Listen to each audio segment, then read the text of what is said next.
ಆತ್ಮೀಯ ಸ್ಪರ್ಧಾರ್ಥಿಗಳೇ, ಹೊನ್ನಸಿರಿ ಕನ್ನಡ ಕೋಚಿಂಗ್ ಕ್ಲಾಸ್ಗೆ ಸ್ವಾಗತ. ನಿಮ್ಮ ಸಾಧನೆಯ ಉನ್ನತಿಗೆ ನಮ್ಮ ಕನ್ನಡದ ಸಿರಿ.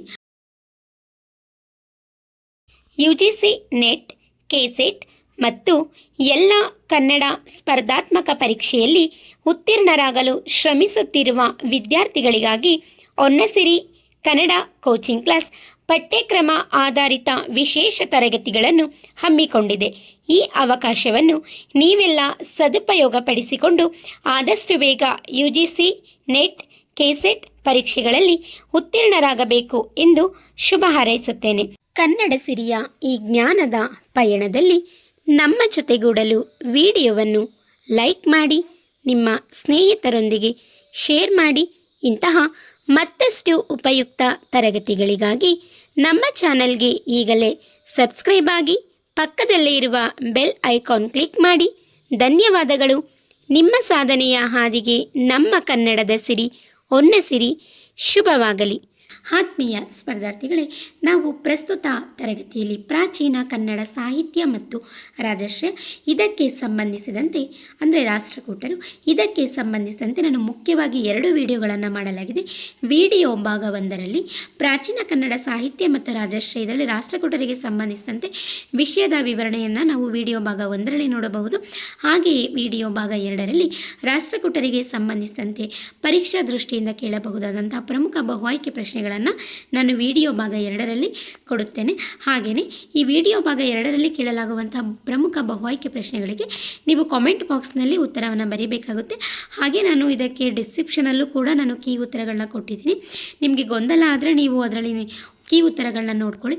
ಆದಷ್ಟು ಸ್ವತಃ ನೀವೇ ಯೋಚನೆ ಮಾಡಿ ಉತ್ತರವನ್ನು ಕಾಮೆಂಟ್ ಬಾಕ್ಸ್ನಲ್ಲಿ ಬರೆಯಿರಿ. ಹಾಗಾದರೆ ಪ್ರಸ್ತುತ ತರಗತಿಯನ್ನು ಪ್ರಾರಂಭಿಸೋಣ. ರಾಷ್ಟ್ರಕೂಟರು ವಿಡಿಯೋ ಭಾಗ 1. ಆತ್ಮೀಯ ಸ್ಪರ್ಧಾರ್ಥಿಗಳೇ, ನಾವು ಪ್ರಸ್ತುತ ತರಗತಿಯಲ್ಲಿ ಪ್ರಾಚೀನ ಕನ್ನಡ ಸಾಹಿತ್ಯ ಮತ್ತು ರಾಜಶ್ರೀಯ ಇದರಲ್ಲಿ ರಾಷ್ಟ್ರಕೂಟರು ವಿಡಿಯೋ ಭಾಗ 1ಕ್ಕೆ ಸಂಬಂಧಿಸಿದಂಥ ಪ್ರಮುಖ ವಿಷಯಗಳನ್ನು ನಾವು ಪ್ರಸ್ತುತ ತರಗತಿಯಲ್ಲಿ ತಿಳ್ಕೊಳ್ಳೋಣ. ಅದಕ್ಕೂ ಮುಂಚೆ ಇದರ ಒಂದು ಪೀಠಿಕಾ ಭಾಗವನ್ನು ನಾವು ನೋಡೋಣ. ಕರ್ನಾಟಕದ ಇತಿಹಾಸದಲ್ಲಿ ರಾಷ್ಟ್ರಕೂಟರ ಆಳ್ವಿಕೆಯು ಪ್ರಾಚೀನ ಕನ್ನಡ ಸಾಹಿತ್ಯದ ಸುವರ್ಣ ಕಾಲವಾಗಿದೆ. ನೋಡಿ, ಕರ್ನಾಟಕದ ಇತಿಹಾಸದಲ್ಲಿ ರಾಷ್ಟ್ರಕೂಟರ ಒಂದು ಆಳ್ವಿಕೆಯ ಕಾಲ ಅನ್ನೋದು ಪ್ರಾಚೀನ ಕನ್ನಡ ಸಾಹಿತ್ಯದಲ್ಲಿ ಒಂದು ಸುವರ್ಣ ಕಾಲಘಟ್ಟವಾಗಿ ಉಳಿದಿದೆ ಎಂದು ಹೇಳಲಾಗಿದೆ. ಅಮೋಘ ವರ್ಷ ನೃಪತುಂಗನಂತಹ ಸಾಹಿತ್ಯ ಪ್ರೇಮಿ ರಾಜರು ಹಾಗೂ ಆದಿಕವಿ ಪಂಪನಂತಹ ಶ್ರೇಷ್ಠ ಕವಿಗಳಿಗೆ ರಾಜಾಶ್ರಯ ನೀಡುವ ಮೂಲಕ ಕನ್ನಡ ಭಾಷೆಯ ಶ್ರೀಮಂತಿಕೆಯನ್ನು ಹೆಚ್ಚಿಸಿದರು. ನೋಡಿ, ಅಮೋಘ ವರ್ಷ ನೃಪತುಂಗನಂತಹ ಸಾಹಿತ್ಯ ಪ್ರೇಮಿಯ ರಾಜರು ಹಾಗೆಯೇ ಆದಿಕವಿ ಪಂಪನಂತಹ ಶ್ರೇಷ್ಠ ಕವಿಗಳಿಗೆ ರಾಜಾಶ್ರಯವನ್ನು ನೀಡುವ ಮೂಲಕ ಕನ್ನಡ ಭಾಷೆಯ ಶ್ರೀಮಂತಿಕೆಯನ್ನು ಹೆಚ್ಚಿಸಿದವರು ಯಾರು? ರಾಷ್ಟ್ರಕೂಟರು. ಈ ಪ್ರಸ್ತುತಿಯಲ್ಲಿ ನಾವು ಅಂದರೆ ಪ್ರಸ್ತುತ ತರಗತಿಯಲ್ಲಿ ನಾವು ರಾಷ್ಟ್ರಕೂಟರ ಆಶ್ರಯದಲ್ಲಿ ಕನ್ನಡ ಸಾಹಿತ್ಯ ಮತ್ತು ಸಂಸ್ಕೃತಿ ಬೆಳೆದು ಬಂದ ಬಗೆಯನ್ನು ಸಂಕ್ಷಿಪ್ತವಾಗಿ ನಾವು ಈ ತರಗತಿಯಲ್ಲಿ ತಿಳಿಯೋಣ. ಹಾಗಾದರೆ ಇದಕ್ಕೆ ಸಂಬಂಧಿಸಿದಂತಹ ಪ್ರಮುಖ ಆಕಾರ ಗ್ರಂಥಗಳು ಅಥವಾ ರಾಷ್ಟ್ರಕೂಟರ ಬಗ್ಗೆ ಬೆಳಕನ್ನು ಚೆಲ್ಲುವಂತಹ ಸಾಹಿತ್ಯಿಕ ಕೃತಿಗಳನ್ನು ನಾವು ನೋಡೋದಾದರೆ, ರಾಷ್ಟ್ರಕೂಟರ ಇತಿಹಾಸ ಎನ್ ನಂಜುಂಡಸ್ವಾಮಿ. ರಾಷ್ಟ್ರಕೂಟರ ಶಾಸನಗಳು professor KS Ranganayak. Rashtrakutas and their times S Altekar. Kannada ಸಾಹಿತ್ಯ ಚರಿತ್ರೆ ಡಾಕ್ಟರ್ ರಂಶ್ರೀ ಮುಗಳಿ. ಕನ್ನಡ ಸಾಹಿತ್ಯ ಸಮೀಕ್ಷೆ ಡಾಕ್ಟರ್ GS ಶಿವರುದ್ರಪ್ಪ. ಕನ್ನಡ ಸಾಹಿತ್ಯ ಚರಿತ್ರೆ ತಶು ಶಾಮರಾಯರು. ಕವಿರಾಜ ಮಾರ್ಗ ಶ್ರೀ ವಿಜಯ ಅಮೋಘವಶ ನೃಪತುಂಗ. ಗಣಿತ ಸಾರ ಸಂಗ್ರಹ ಮಹಾವೀರಾಚಾರ್ಯ. ಕಲ್ಯಾಣಕಾರಕ ಉಗ್ರಾದಿತ್ಯಾಚಾರ್ಯ. ಒಡ್ಡಾರಾಧನೆ ಶಿವಕೋಟ್ಯಾಚಾರ್ಯ. ಆದಿಪುರಾಣ ಆದಿಕವಿ ಪಂಪ. ವಿಕ್ರಮಾರ್ಜುನ ವಿಜಯ ಆದಿಕವಿ ಪಂಪ. ಶಾಂತಿ ಪುರಾಣ ಪುನ್ನ. ಇಷ್ಟು ಕಾವ್ಯಗಳು ಕೂಡ ಈ ಕವಿಗಳು ರಚನೆ ಮಾಡಿರುವಂಥ ಕಾವ್ಯಗಳು ರಾಷ್ಟ್ರಕೂಟರ ಒಂದು ಸಾಹಿತ್ಯದ ಮೇಲೆ ಬೆಳಕನ್ನು ಚೆಲ್ಲುತ್ತದೆ. ಹಾಗೆಯೇ ಆಧುನಿಕ ವಿದ್ವಾಂಸರು ರಚನೆ ಮಾಡಿರುವಂತಹ ಸಾಹಿತ್ಯ ಕೃತಿಗಳು ಕೂಡ ರಾಷ್ಟ್ರಕೂಟರ ಒಂದು ಇತಿಹಾಸವನ್ನು, ಸಂಸ್ಕೃತಿಯನ್ನು, ಅವರ ಒಂದು ಕೊಡುಗೆಯನ್ನು ನಾವು ಪ್ರಸ್ತುತ ತರಗತಿಯಲ್ಲಿ ಅಧ್ಯಯನ ಮಾಡಲು ಅಥವಾ ಇನ್ನು ಯಾವುದೋ ಒಂದು ಸಂದರ್ಭದಲ್ಲಿ ನಾವು ಅವ್ರ ಬಗ್ಗೆ ಅಧ್ಯಯನ ಮಾಡ್ಕೊಳ್ಳೋದಕ್ಕೆ ಈ ಎಲ್ಲ ಸಾಹಿತ್ಯ ಚರಿತ್ರೆಗಳ ಪುಸ್ತಕಗಳು ನಮಗೆ ಬಹಳ ಮುಖ್ಯವಾದಂಥ ಒಂದು ಪಾತ್ರವನ್ನು ವಹಿಸುತ್ತೆ ಅಂತ ಹೇಳ್ಬೋದು. ಹಾಗಾದರೆ ತರಗತಿಯನ್ನು ಪ್ರಾರಂಭಿಸೋಣ, ಬನ್ನಿ. ರಾಷ್ಟ್ರಕೂಟ ಸಾಮ್ರಾಜ್ಯದ ಉಗಮ, ರಾಜಕೀಯ ಇತಿಹಾಸ ಮತ್ತು ಪ್ರಮುಖ ಅರಸರು. ಇಲ್ಲಿ ಪ್ರಮುಖ ಆಗಿದೆ, ಪ್ರಮುಖ ಅರಸರು. ನಾವು ರಾಷ್ಟ್ರಕೂಟರ ಒಂದು ಸಾಹಿತ್ಯ ಮತ್ತು ರಾಜಾಶ್ರಯವನ್ನು ತಿಳ್ಕೊಳ್ಳೋದಕ್ಕಿಂತ ಮುಂಚೆ ರಾಷ್ಟ್ರಕೂಟ ಸಾಮ್ರಾಜ್ಯದ ಉಗಮ, ಅವರ ರಾಜಕೀಯ ಇತಿಹಾಸ ಮತ್ತು ರಾಷ್ಟ್ರಕೂಟರ ಪ್ರಮುಖ ಅರಸರ ಬಗ್ಗೆ ಒಂದಿಷ್ಟು ಮಾಹಿತಿಯನ್ನು ತಿಳ್ಕೊಳ್ಳೋಣ. ರಾಜಕೀಯ ಹಿನ್ನೆಲೆ ಮತ್ತು ಉಗಮ. ರಾಷ್ಟ್ರಕೂಟರ ರಾಜಕೀಯ ಹಿನ್ನೆಲೆ ಮತ್ತು ರಾಷ್ಟ್ರಕೂಟ ಸಾಮ್ರಾಜ್ಯದ ಉಗಮ ಹೇಗಾಯಿತು ಅಂತ ನಾವು ನೋಡೋದಾದರೆ, ಕಾಲಾವಧಿ ಕ್ರಿಸ್ತಶಕ 753ರಿಂದ ಕ್ರಿಸ್ತಶಕ 973ರವರೆಗೆ ದಕ್ಷಿಣ ಮತ್ತು ಮಧ್ಯ ಭಾರತದ ಬಹುಭಾಗವನ್ನು ಆಳಿದರು. ನೋಡಿ, ರಾಷ್ಟ್ರಕೂಟರ ಒಂದು ಕಾಲಾವಧಿಯನ್ನು ನಾವು ನೋಡೋದಾದರೆ ಕ್ರಿಸ್ತಶಕ 753ರಿಂದ ಎಷ್ಟು, ಕ್ರಿಸ್ತಶಕ 753ರಿಂದ ಕ್ರಿಸ್ತಶಕ 973 ಈ ಒಂದು ಅವಧಿಯವರೆಗೆ ದಕ್ಷಿಣ ಮತ್ತು ಮಧ್ಯ ಭಾರತದ ಬಹುಭಾಗಗಳನ್ನು ಅವರು ಆಳಿದ್ರು. ಯಾರು? ರಾಷ್ಟ್ರಕೂಟರು. ಪರೀಕ್ಷೆಯಲ್ಲಿ ನಿಮಗೆ ಕೇಳ್ಬೋದು, ಕಾಲಾನುಕ್ರಮದಲ್ಲಿ ಕೇಳ್ಬೋದು, ಯಾವ ಒಂದು ರಾಜಮನೆತನ ಮೊದಲು ಬರುತ್ತೆ ಮತ್ತು ಅವರ ಒಂದು ಕಾಲಾವಧಿ ಎಷ್ಟು ಅಂತ ಕಾಲಾನುಕ್ರಮದಲ್ಲಿ ಕೇಳೋದ್ರಿಂದ ನೀವು ಸ್ವಲ್ಪ ಎಚ್ಚರಿಕೆಯಾಗಿ ನೋಡ್ಕೋಬೇಕಾಗುತ್ತೆ. ಕಾಲಾನುಕ್ರಮದ ಹೆಚ್ಚಾಗಿ ಶತಮಾನಗಳನ್ನು ಅವ್ರು ಕೊಡ್ತಾರೆ ಜಾಸ್ತಿ, ಆಯಿತಾ? ಏಕೆಂದರೆ ಕಾಲಾನುಕ್ರಮ ನೋಡೋದಾದರೆ ಇದ್ರ ಬಗ್ಗೆ ಅಷ್ಟು ನಿಖರವಾದಂತಹ ಮಾಹಿತಿಯನ್ನು ಇಂದಿಗೂ ಕೂಡ ಹೇಳೋಕ್ಕಾಗಿಲ್ಲ. ಆದ್ದರಿಂದ ಏನು ಮಾಡಿದ್ದಾರೆ ಅಂತಂದರೆ, ಈ ಚರಿತ್ರಕಾರರು ಶತಮಾನಗಳ ಒಂದು ಆಧಾರದ ಮೇಲೆ ಕವಿಗಳ ಒಂದು ಕಾಲಘಟ್ಟವನ್ನು, ಕಾಲಮಾನವನ್ನು ಅವರು ಶತಮಾನಗಳ ಆಧಾರದ ಮೇಲೆ ಆಧರಿಸಿದ್ದಾರೆ. ಆದ್ದರಿಂದ ಶತಮಾನಗಳ ಒಂದು ಆಧಾರದ ಮೇಲೆ ಕವಿಗಳ ಒಂದು ಕಾಲಾನುಕ್ರಮವನ್ನು ಅಥವಾ ಕೃತಿಗಳ ಒಂದು ಕಾಲಾನುಕ್ರಮವನ್ನು ನೀವು ತಿಳ್ಕೊಬೋದು. ಯಾವುದು ಹಳೆಗನ್ನಡದು ನಮಗೆ ಸ್ವಲ್ಪ ಕಷ್ಟ ಆಗುತ್ತೆ ಅಷ್ಟೇ, ಏಕೆಂದರೆ ಯಾವ ಅವಧಿಯಲ್ಲಿ ಯಾವ ಕಾಲದಲ್ಲಿ ಅನ್ನೋದು ನಮಗೆ ಇನ್ನೂ ಕೂಡ ಅಷ್ಟಾಗಿ ನಮಗೆ ಗೊಂದಲ ಇದೆ. ಅದರಿಂದ ಹೇಳ್ತಾ ಇರೋದು, ಇವರ ಒಂದು ಕಾಲಾವಧಿ ನಮಗೆ ಗೊತ್ತಾಗ್ತಲ್ವಾ. ಇನ್ನು ಸ್ಥಾಪನೆಯನ್ನು ನೋಡೋದಾದರೆ, ಬಾದಾಮಿ ಚಾಲುಕ್ಯರ ಅಡಿಯಲ್ಲಿ ಸಾಮಂತರಾಗಿದ್ದ ರಾಷ್ಟ್ರಕೂಟರು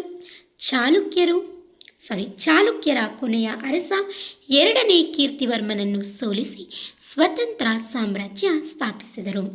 ನೋಡಿ, ಸ್ಥಾಪನೆಯ ಒಂದು ಉಲ್ಲೇಖವನ್ನು ಅಥವಾ ವಿಷಯವನ್ನು ನಾವು ನೋಡೋದಾದರೆ, ಇಲ್ಲಿ ಬಾದಾಮಿ ಚಾಲುಕ್ಯರ ಅಡಿಯಲ್ಲಿ ಸಾಮಂತರಾಗಿದ್ದ ರಾಷ್ಟ್ರಕೂಟರು. ಯಾರು ಒಂದು ಸಾಮಂತ ದೊರೆಗಳಾಗಿದ್ದರು ಇವರು ಅಂತಂದರೆ, ಬಾದಾಮಿ ಚಾಲುಕ್ಯರ ಅಡಿಯಲ್ಲಿ ಸಾಮಂತರಾಗಿದ್ದಂಥ ರಾಷ್ಟ್ರಕೂಟರು. ನೋಡಿ, ಅದಕ್ಕೋಸ್ಕರ ಪಂಪನಿಗೆ ಕವಿಚಕ್ರವರ್ತಿ ಎನ್ನುವಂಥ ಬಿರುದು ಬರಲಿಲ್ಲ. ಯಾಕೆ ಅಂತಂದರೆ, ಪಂಪನ ಆಶ್ರಯದ ಹರಿಕೇಸರಿ ಅವನೊಬ್ಬ ಸಾಮಂತ ರಾಜನಾಗಿದ್ದ. ಅದರಿಂದ ಅವನಿಗೆ ಕವಿಚಕ್ರವರ್ತಿ ಬಿರುದು ಬರಲಿಲ್ಲ, ರತ್ನಾತ್ರಯ ಎಂಬಂಥ ಬಿರುದು ಬಂತು. ಗೊತ್ತಾಯ್ತಲ್ವ ನಿಮಗೆ? ನಾನು ಕಳೆದ ತರಗತಿಯಲ್ಲೂ ಕೂಡ ಇದನ್ನು ಹೇಳಿದ್ದೀನಿ, ಮತ್ತೊಮ್ಮೆ ನೋಡೋಣ, ತೊಂದರೆ ಇಲ್ಲ, ಸರಿನಾ? ನೋಡಿ, ಬಾದಾಮಿ ಚಾಲುಕ್ಯರ ಅಡಿಯಲ್ಲಿ ಸಾಮಂತರಾಗಿದ್ದ ರಾಷ್ಟ್ರಕೂಟರು ಚಾಲುಕ್ಯರ ಕೊನೆಯ ಅರಸ ಯಾರು? 2ನೇ ಕೀರ್ತಿವರ್ಮನನ್ನು ಸೋಲಿಸಿ ಸ್ವತಂತ್ರ ಸಾಮ್ರಾಜ್ಯ ಸ್ಥಾಪಿಸಿದರು. ಇವರ ಸ್ಥಾಪನೆ ಹೇಗಾಯಿತು ಅಂತ ಗೊತ್ತಾಯ್ತಲ್ವ? ರಾಷ್ಟ್ರಕೂಟರ ಒಂದು ಸಾಮ್ರಾಜ್ಯ ಸ್ಥಾಪನೆ ಬಾದಾಮಿ ಚಾಲುಕ್ಯರ ಅಡಿಯಲ್ಲಿ ಸಾಮಂತರಾಗಿದ್ದಂಥ ರಾಷ್ಟ್ರಕೂಟರೇನು ಚಾಲುಕ್ಯರ ಕೊನೆಯ ಅರಸನಾಗಿರುವಂಥ 2ನೇ ಕೀರ್ತಿವರ್ಮನನ್ನು ಸೋಲಿಸಿ ಸ್ವತಂತ್ರ ಒಂದು ಸಾಮ್ರಾಜ್ಯವನ್ನು ಕಟ್ತಾರೆ. ಯಾರು? ರಾಷ್ಟ್ರಕೂಟರು. ಯಾರನ್ನು ಸೋಲಿಸಿ? ಚಾಲುಕ್ಯರ ಕೊನೆಯ ಅರಸ 2ನೇ ಕೀರ್ತಿವರ್ಮನನ್ನು ಸೋಲಿಸಿ ಅವರು ಸಾಮ್ರಾಜ್ಯವನ್ನು ಕಟ್ತಾರೆ. ಓಕೆನಾ? ಇದು ನಿಮಗೆ ಇತಿಹಾಸಕ್ಕೂ ಕೂಡ ಬಹಳ ಉಪಯೋಗ ಆಗುತ್ತೆ, ಸಮಾಜಕ್ಕೂ ಕೂಡ ಉಪಯೋಗ ಆಗುತ್ತೆ, ನೋಡ್ಕೊಳ್ಳಿ. ಇನ್ನು ಮೂಲ ಮತ್ತು ಭಾಷೆಯನ್ನು ನೋಡೋದಾದರೆ, ರಾಷ್ಟ್ರಕೂಟರು ಮೂಲತಃ ಕನ್ನಡಿಗರು. ಇವರ ಮೂಲ ಸ್ಥಳ ಲಟ್ಟಲೂರು, ಅಂದರೆ ಇಂದಿನ ಲಾತೂರ್, ಮಹಾರಾಷ್ಟ್ರ. ಅಂದು ಇದು ಕನ್ನಡ ಭಾಷಿಕ ಪ್ರದೇಶವಾಗಿತ್ತು. ಇವರ ಮನೆಮಾತು ಮತ್ತು ಆಡಳಿತ ಭಾಷೆ ಕನ್ನಡವಾಗಿತ್ತು. ನೋಡಿ, ಅಲ್ಲಿ ಸ್ವಲ್ಪ ವಾಕ್ಯ ಬಿಟ್ಟೋಗ್ಬಿಟ್ಟಿದೆ PDF ಮಾಡಬೇಕಾದ್ರೆ, ಅದಕ್ಕೆ ಹೇಳ್ತಾ ಇದ್ದೀನಿ. ಇವರ ಮನೆಮಾತು ಅಂತಿದೆ ಅಲ್ವಾ, ಅಲ್ಲಿ ಇವರ ಮನೆಮಾತು ಮತ್ತು ಆಡಳಿತ ಭಾಷೆ ಕನ್ನಡವಾಗಿತ್ತು ಅನ್ನೋದನ್ನು ನೀವು ಸೇರಿಸ್ಕೊಳ್ಳಿ. ಆಯಿತಾ. ರಾಷ್ಟ್ರಕೂಟರು ಮೂಲತಃ ಯಾರು? ಕನ್ನಡಿಗರು, ನೆನಪಿರಬೇಕು. ಓಕೆನಾ. ಇವರ ಮೂಲ ಸ್ಥಳ ಯಾವುದಾಗಿತ್ತು? ಲಟ್ಟಲೂರು. ಲಟ್ಟಲೂರು ಅನ್ನೋದೇನು? ಇಂದಿನ ಲಾತೂರು, ಮಹಾರಾಷ್ಟ್ರ. ಓಕೆನಾ. ಲಾತೂರು ಮಹಾರಾಷ್ಟ್ರದಲ್ಲೂ ಅಂದು ಇದು ಕನ್ನಡ ಭಾಷಿಕ ಪ್ರದೇಶವಾಗಿತ್ತು. ಈ ಲಾತೂರು ಇದೆಯಲ್ಲ ಮಹಾರಾಷ್ಟ್ರ, ಅಂದು ಏನು ಅಂತಂದರೆ ಕನ್ನಡ ಭಾಷಿಕ ಪ್ರದೇಶವಾಗಿತ್ತು. ಕನ್ನಡ ಭಾಷೆಯನ್ನು ಬಳಸುವಂಥ ಒಂದು ಪ್ರದೇಶ ಆಗಿತ್ತು. ಇವರ ಮನೆ ಮಾತು ಕನ್ನಡನೇ ಆಗಿತ್ತು. ಇವರ ಆಡಳಿತ ಭಾಷೆ ಕನ್ನಡನೇ ಆಗಿತ್ತು. ಏಕೆಂದರೆ ನೋಡಿ, ರಾಷ್ಟ್ರಕೂಟರು ಮೂಲತಃ ಕನ್ನಡಿಗರು ಅಂತ ನಮ್ಗೆ ಅಲ್ಲೇ ಕೊಟ್ಟಿದ್ದಾರೆ ಅಲ್ವಾ. ಅದರಿಂದ ಇವರ ಒಂದು ಸ್ಥಾಪನೆ ಗೊತ್ತಾಯಿತು, ಕಾಲಾವಧಿ ಗೊತ್ತಾಯಿತು, ಮತ್ತು ಇವರ ಮೂಲ ಮತ್ತು ಭಾಷೆನೂ ಕೂಡ ನಮಗೆ ಗೊತ್ತಾಯಿತು. ಸರಿನಾ. ಇನ್ನು ಮುಂದೆ ರಾಜಧಾನಿಯನ್ನು ನೋಡೋಣ. ರಾಜಧಾನಿ ಬದಲಾವಣೆ ಆಗಿದೆ ಅಂತ ಕೊಟ್ಟಿದ್ದಾರೆ. ಯಾಕೆ, ಎಲ್ಲಿ, ಏನು ಅಂತ ನೋಡೋಣ. ಆರಂಭದಲ್ಲಿ ಲಟ್ಟಲೂರು ಮತ್ತು ಮಯೂರಖಂಡಿ, ಬೀದರ್ ಜಿಲ್ಲೆ. ನೋಡಿ, ಆರಂಭದಲ್ಲಿ ಇವರ ರಾಜಧಾನಿ ಯಾವುದಾಗಿತ್ತಪ್ಪ ಅಂತಂದರೆ ಲಟ್ಟಲೂರು. ಸರಿನಾ. ಮತ್ತು ಮಯೂರಖಂಡಿ ಆರಂಭದಲ್ಲಿ ಇವರ ರಾಜಧಾನಿ ಆಯಿತು. ಮಯೂರಖಂಡಿಯಲ್ಲಿ ಬೀದರ್ ಜಿಲ್ಲೆ. ಸರಿನಾ. ಇನ್ನು ಅಮೋಘ ವರ್ಷ ನೃಪತುಂಗನ ಕಾಲದಲ್ಲಿ ಮಾನ್ಯಕೇಟಕ್ಕೆ ಇಂದಿನ ಕಲಬುರಗಿ ಜಿಲ್ಲೆಯ ಮಳಕೇಡ ರಾಜಧಾನಿಯಾಗಿತ್ತು. ಸರಿನಾ. ಆರಂಭದಲ್ಲಿ ಯಾವುದಾಗಿತ್ತು? ಪರೀಕ್ಷೆಯಲ್ಲಿ ಕೇಳ್ಬೋದು, ನೋಡ್ಕೊಳ್ಳಿ. ಆರಂಭದಲ್ಲಿ ಲಟ್ಟಲೂರು ಮತ್ತು ಮಯೂರಖಂಡಿ, ಬೀದರ್ ಜಿಲ್ಲೆ. ಓಕೆನಾ. ಆರಂಭದಲ್ಲಿ ಲಟ್ಟಲೂರು ಮತ್ತು ಮಯೂರಖಂಡಿ ಇವರ ರಾಜಧಾನಿಯಾಗಿತ್ತು. ಮಯೂರಖಂಡಿ ಬೀದರ್ನಲ್ಲಿ ನಾವು ನೋಡ್ಬೋದು. ಹಾಗೆಯೇ ಅಮೋಘ ವರ್ಷ ನೃಪತುಂಗನ ಕಾಲದಲ್ಲಿ ಯಾವುದಾಗಿತ್ತು ಇವು ರಾಜಧಾನಿ? ಮಾನ್ಯಕೇಟ ಅಂದರೆ ಇಂದಿನ ಕಲಬುರಗಿ ಜಿಲ್ಲೆಯಲ್ಲಿರುವಂಥ ಮಳಕೇಡ. ಸರಿನಾ. ಇವರ ರಾಜಧಾನಿ ಆಯಿತು. ಅಮೋಘ ವರ್ಷ ನೃಪತುಂಗನ ಒಂದು ಕಾಲದಲ್ಲಿ ಮಾನ್ಯಕೇಡ ಅಥವಾ ಮಳಕೇಡ ಆಯಿತಾ. ಅದಕ್ಕಿಂತ ಹಿಂದೆ ಲಟ್ಟಲೂರು ಮತ್ತು ಮಯೂರಖಂಡಿ. ಇದಿಷ್ಟು ಕೂಡ ರಾಜಧಾನಿ ಬದಲಾವಣೆಗೆ ಸಂಬಂಧಿಸಿದಂಥ ಪ್ರಮುಖ ವಿಷಯ, ನೆನ್ಪಿಟ್ಕೊಬೇಕು. ಸರಿನಾ. ಏನಾಯಿತು? ಮಳಕೇಡ ರಾಜಧಾನಿಯನ್ನು ಸ್ಥಳಾಂತರಿಸಲಾಯಿತು. ಮುಂದೆ ಪ್ರಮುಖ ಅರಸರ ಸಾಧನೆಗಳನ್ನು ನೋಡೋಣ. ರಾಷ್ಟ್ರಕೂಟರ ಒಂದು ಸಾಮ್ರಾಜ್ಯದಲ್ಲಿ ಪ್ರಮುಖವಾದಂತಹ ರಾಜರ ಸಾಧನೆಗಳನ್ನ ನೋಡೋಣ. ಇದರಿಂದ ನಮಗೆ ಅವರು ಸಾಹಿತ್ಯಿಕವಾಗಿ ನೀಡಿದಂತಹ ಕೊಡುಗೆ ಏನು, ಯಾವ ರಾಜರು ಯಾರ ಒಂದು ಕವಿಗಳಿಗೆ ಪ್ರೋತ್ಸಾಹವನ್ನು ಕೊಟ್ಟಿದ್ರು ಅಂತ ನಮಗೆ ಮುಖ್ಯವಾಗಿ ಅರ್ಥ ಆಗಲಿ ಅನ್ನೋ ದೃಷ್ಟಿಯಿಂದ ನಾನು ಅವರ ಒಂದು ಸಾಮ್ರಾಜ್ಯದ ಬಗ್ಗೆ ಸ್ವಲ್ಪ ಎಕ್ಸ್ಟ್ರಾ ಮಾಹಿತಿಯನ್ನು ನಾನಿಲ್ಲಿ ಹಾಕಿರೋದು. ತೊಂದರೆ ಇಲ್ಲ, ಇದು ನಮಗೆ ಪರೀಕ್ಷೆಗೆ ಬಹಳ ಮುಖ್ಯವಾಗಿರೋದ್ರಿಂದ ನಾನು ಸ್ವಲ್ಪ ಮಾಹಿತಿಯನ್ನು ಸ್ವಲ್ಪ ಜಾಸ್ತಿ ಕಲೆ ಹಾಕಿದ್ದೀನಿ ಅಷ್ಟೇ. ಸರಿನಾ. ಓಕೆ, ನೋಡೋಣ. ಪ್ರಮುಖ ಅರಸರ ಸಾಧನೆಗಳನ್ನ ನೋಡೋದಾದರೆ ಇಲ್ಲಿ ರಾಷ್ಟ್ರಕೂಟರ ಒಂದು ಸಾಮ್ರಾಜ್ಯ, ಅದಕ್ಕೆ ಸಂಬಂಧಿಸಿದಂತೆ ಪ್ರಮುಖವಾದಂಥ ಅರಸರುಗಳನ್ನ ಮಾತ್ರ ನಾನಿಲ್ಲಿ ಹಾಕಿರೋದು. ನೋಡೋಣ. ದಂತಿದುರ್ಗ. ಸರಿನಾ. ಎಷ್ಟು? ಕ್ರಿಸ್ತಶಕ 753ರಿಂದ 756 ಈ ಕಾಲಾವಧಿಯಲ್ಲಿ ಇದ್ದವ್ರು ಯಾರು? ದಂತಿದುರ್ಗ. ಸರಿನಾ. ಸಾಮ್ರಾಜ್ಯದ ನಿಜವಾದ ಸ್ಥಾಪಕ, ಪರೀಕ್ಷೆಯಲ್ಲಿ ಕೇಳ್ಬೋದು. ರಾಷ್ಟ್ರಕೂಟ ಸಾಮ್ರಾಜ್ಯದ ನಿಜವಾದ ಸ್ಥಾಪಕ ಯಾರು ಅಂತ ನೋಡಿ. ನಾವು ರಾಜವಂಶಗಳನ್ನ ನೋಡೋದಾದರೆ ನಿಜವಾದ ಸ್ಥಾಪಕ ಯಾರು, ಮೂಲ ಸ್ಥಾಪಕ ಯಾರು, ಮತ್ತು ಪ್ರಸಿದ್ಧ ಸ್ಥಾಪಕ ಯಾರು, ಶ್ರೇಷ್ಠ ಸ್ಥಾಪಕ ಯಾರು, ಈ ಥರ ಎಲ್ಲ ಪ್ರಶ್ನೆಗಳು ಜಾಸ್ತಿ. ಸರಿನಾ. ಅದರಿಂದ ತುಂಬ ಬ್ರೀಫಾಗಿ ನೋಡ್ಕೊಳ್ಳೋದು ತುಂಬ ಮುಖ್ಯ ಅಂತ ಹೇಳ್ತಾ ಇದ್ದೀನಿ. ಅದಕ್ಕೋಸ್ಕರ ನಾನಿಲ್ಲಿ ಸ್ವಲ್ಪ ಒತ್ತಿ ಹೇಳ್ತಾ ಇರೋದು. ಆಯಿತಾ. ತೊಂದರೆ ಇಲ್ಲ, ಪರೀಕ್ಷೆಗೆ ಬಹಳ ಮುಖ್ಯವಾಗಿರುವಂಥ ಅಂಶಗಳಾಗಿರೋದ್ರಿಂದ ನಾನು ಸ್ವಲ್ಪ ಜಾಸ್ತಿ ಎಕ್ಸ್ಪ್ಲೇನ್ ಮಾಡ್ತಾ ಇದ್ದೀನಿ ಅಷ್ಟೇ. ಸರಿನಾ. ನೋಡಿ, ದಂತಿದುರ್ಗ ಈ ಸಾಮ್ರಾಜ್ಯದ ನಿಜವಾದ ಸ್ಥಾಪಕ. ಆಯಿತಾ. ದಂತಿದುರ್ಗ ಉಜ್ಜಯಿನಿಯಲ್ಲಿ ಹಿರಣ್ಯಗರ್ಭ ಎಂಬ ಮಹಾದಾನ ಯಜ್ಞವನ್ನು ಮಾಡಿದನು. ಕಾಂಚಿ, ಕಳಿಂಗ, ಕೋಸಲ ಮತ್ತು ಶ್ರೀಶೈಲ ಪ್ರದೇಶಗಳನ್ನು ಗೆದ್ದನು. ದಂತಿದುರ್ಗ ಈ ರಾಷ್ಟ್ರಕೂಟ ಸಾಮ್ರಾಜ್ಯದ ನಿಜವಾದ ಸ್ಥಾಪಕ. ಉಜ್ಜಯಿನಿಯಲ್ಲಿ ಹಿರಣ್ಯಗರ್ಭ ಎಂಬಂಥ ಮಹಾದಾನ ಯಜ್ಞವನ್ನು ಮಾಡಿದನು. ನಮ್ಮ ನೆಟ್ ಸ್ಲೆಟ್ ಪರೀಕ್ಷೆಯಲ್ಲಿ ಇದೇ ಥರನೇ ಹೆಚ್ಚಾಗಿ ಕೇಳೋದು, ನೋಡ್ಕೊಳ್ಳಿ. ಉಜ್ಜಯಿನಿಯಲ್ಲಿ ಹಿರಣ್ಯಗರ್ಭ ಎಂಬಂಥ ಮಹಾದಾನ ಯಜ್ಞವನ್ನು ಮಾಡಿದನು. ಯಾರು? ದಂತಿದುರ್ಗ. ಕಾಂಚಿ, ಕಳಿಂಗ, ಕೋಸಲ ಮತ್ತು ಶ್ರೀಶೈಲ ಪ್ರದೇಶಗಳನ್ನು ಗೆದ್ದನು. ಅವನು ಗೆದ್ದಿರುವಂಥ ಪ್ರದೇಶಗಳು ಯಾವುದು? ಕಾಂಚಿ, ಕಳಿಂಗ, ಕೋಸಲ ಮತ್ತು ಶ್ರೀಶೈಲ. ಈ ಪ್ರದೇಶಗಳನ್ನು ದಂತಿದುರ್ಗ ಗೆಲ್ತಾನೆ. ಸರಿನಾ? ಈ ರಾಷ್ಟ್ರಕೂಟರ ಸಾಮ್ರಾಜ್ಯದ ನಿಜವಾದ ಸ್ಥಾಪಕ ಯಾರು? ದಂತಿದುರ್ಗ. ಅವನು ಹಿರಣ್ಯಗರ್ಭ ಎಂಬಂತಹ ಮಹಾಧನ ಯಜ್ಞವನ್ನು ಅವನು ಮಾಡ್ತಾನೆ. ಕಂಚಿ, ಕಳಿಂಗ, ಕೋಸಲ, ಶ್ರೀಶೈಲ ಪ್ರದೇಶಗಳನ್ನು ಕೂಡ ಅವನು ಗೆದ್ಕೊತಾನೆ. ಇದು ದಂತಿದುರ್ಗನ ಬಗ್ಗೆ ನಮಗೆ ಒಂದು ಚಿಕ್ಕ ಮಾಹಿತಿ ಇಷ್ಟಿರಲಿ. ಸರಿನಾ? ಇನ್ನು ನಂತರ ಮೊದಲನೇ ಕೃಷ್ಣ. ಈ ರಾಷ್ಟ್ರಕೂಟರಲ್ಲಿ ಬರುವಂಥ ಪ್ರಮುಖ ಅರಸರಲ್ಲಿ ಮತ್ತೊಬ್ಬ ಅರಸ ಯಾರು? ಮೊದಲನೇ ಕೃಷ್ಣ. ಮೊದಲನೇ ಕೃಷ್ಣನ ಕಾಲವನ್ನು ನಾವು ನೋಡೋದಾದರೆ ಕ್ರಿಸ್ತಶಕ 756ರಿಂದ 774. ದಂತಿದುರ್ಗನ ಚಿಕ್ಕಪ್ಪ. ಸರಿನಾ? ಯಾರು? ಮೊದಲನೇ ಕೃಷ್ಣ. ಚಾಲುಕ್ಯರನ್ನು ಸಂಪೂರ್ಣವಾಗಿ ನಿರ್ಮೂಲನೆ ಮಾಡಿದನು. ಇವನ ಅಮರ ಕೊಡುಗೆ ಎಲ್ಲೋರಾದ ಕೈಲಾಸನಾಥ ದೇವಸ್ಥಾನ. ಕಲ್ಲು ಬೆಟ್ಟವನ್ನು ಮೇಲಿನಿಂದ ಕೆಳಕ್ಕೆ ಒಂದನೇ ಕಲ್ಲಿನ ಕಲೆಯಾಗಿ ಕೆತ್ತಿದ ಜಗತ್ತಿನ ಅದ್ಭುತ ವೈವಿಧ್ಯ. ನೋಡಿ, ನಾವು ರಾಷ್ಟ್ರಕೂಟರ ಅರಸರಲ್ಲಿ ಮತ್ತೊಬ್ಬ ಅರಸನನ್ನು ನಾವು ನೋಡೋದಾದರೆ ಪ್ರಮುಖ ಅರಸ ಒಂದನೇ ಕೃಷ್ಣ. ಇವನ ಕಾಲ ನೋಡಿ ಕ್ರಿಸ್ತಶಕ 756ರಿಂದ ಕ್ರಿಸ್ತಶಕ 774. ಸರಿನಾ? ನೋಡಿ, ಈ ದಂತಿದುರ್ಗನ ಚಿಕ್ಕಪ್ಪ ಯಾರು? ಮೊದಲನೇ ಕೃಷ್ಣ. ನಿಮಗೆ ಆಗಲೇ ಹೇಳಿದ್ದೆ, ಕಾಲದ ಬಗ್ಗೆ ನಮಗೆ ಬಹಳಷ್ಟು ಗೊಂದಲ ಇದೆ. ಅದರಿಂದ ಶತಮಾನಗಳ ಒಂದು ಆಧಾರದ ಮೇಲೆ ಕವಿಗಳನ್ನು, ರಾಜರುಗಳನ್ನು, ಸಾಹಿತ್ಯ ಕೃತಿಗಳನ್ನು ವಿಭಾಗ ಮಾಡೋದು. ಸರಿನಾ? ಅದರಿಂದ ಇಲ್ಲೂ ಕೂಡ ಕಾಲದ ಬಗ್ಗೆ ಸ್ವಲ್ಪ ಗೊಂದಲ ಇದೆ. ನೀವು ಶತಮಾನಗಳ ಒಂದು ಆಧಾರದ ಮೇಲೆ ನೆನಪಿಟ್ಕೊಳ್ಳಿ. ಸರಿನಾ? ದಂತಿದುರ್ಗನ ಚಿಕ್ಕಪ್ಪ ಚಾಲುಕ್ಯರನ್ನು ಸಂಪೂರ್ಣವಾಗಿ ನಿರ್ಮೂಲನೆ ಮಾಡಿದನು. ಮೊದಲನೇ ಕೃಷ್ಣ ಯಾರು? ದಂತಿದುರ್ಗನಿಗೆ ಚಿಕ್ಕಪ್ಪ ಆಗಬೇಕು. ಇವನು ಚಾಲುಕ್ಯರನ್ನು ಸಂಪೂರ್ಣವಾಗಿ ನಿರ್ಮೂಲನೆ ಮಾಡ್ತಾನೆ. ಇವನ ಅಮರ ಕೊಡುಗೆ ಏನು ಅಂತ ಅಂದರೆ ಎಲ್ಲೋರಾದ ಕೈಲಾಸನಾಥ ದೇವಾಲಯದ ಒಂದು ಸ್ಥಾಪನೆ. ಯಾರ್ದು? ಮೊದಲನೇ ಕೃಷ್ಣನ ಒಂದು ಸಾಂಸ್ಕೃತಿಕ ವಾಸ್ತುಶಿಲ್ಪದ ಕೊಡುಗೆ, ಸಾಂಸ್ಕೃತಿಕ ಕೊಡುಗೆ ಅಂತ ನೋಡೋದಾದರೆ ಎಲ್ಲೋರಾದ ಕೈಲಾಸನಾಥ ದೇವಸ್ಥಾನ. ಕಲ್ಲು ಬೆಟ್ಟವನ್ನು ಮೇಲಿನಿಂದ ಕೆಳಕ್ಕೆ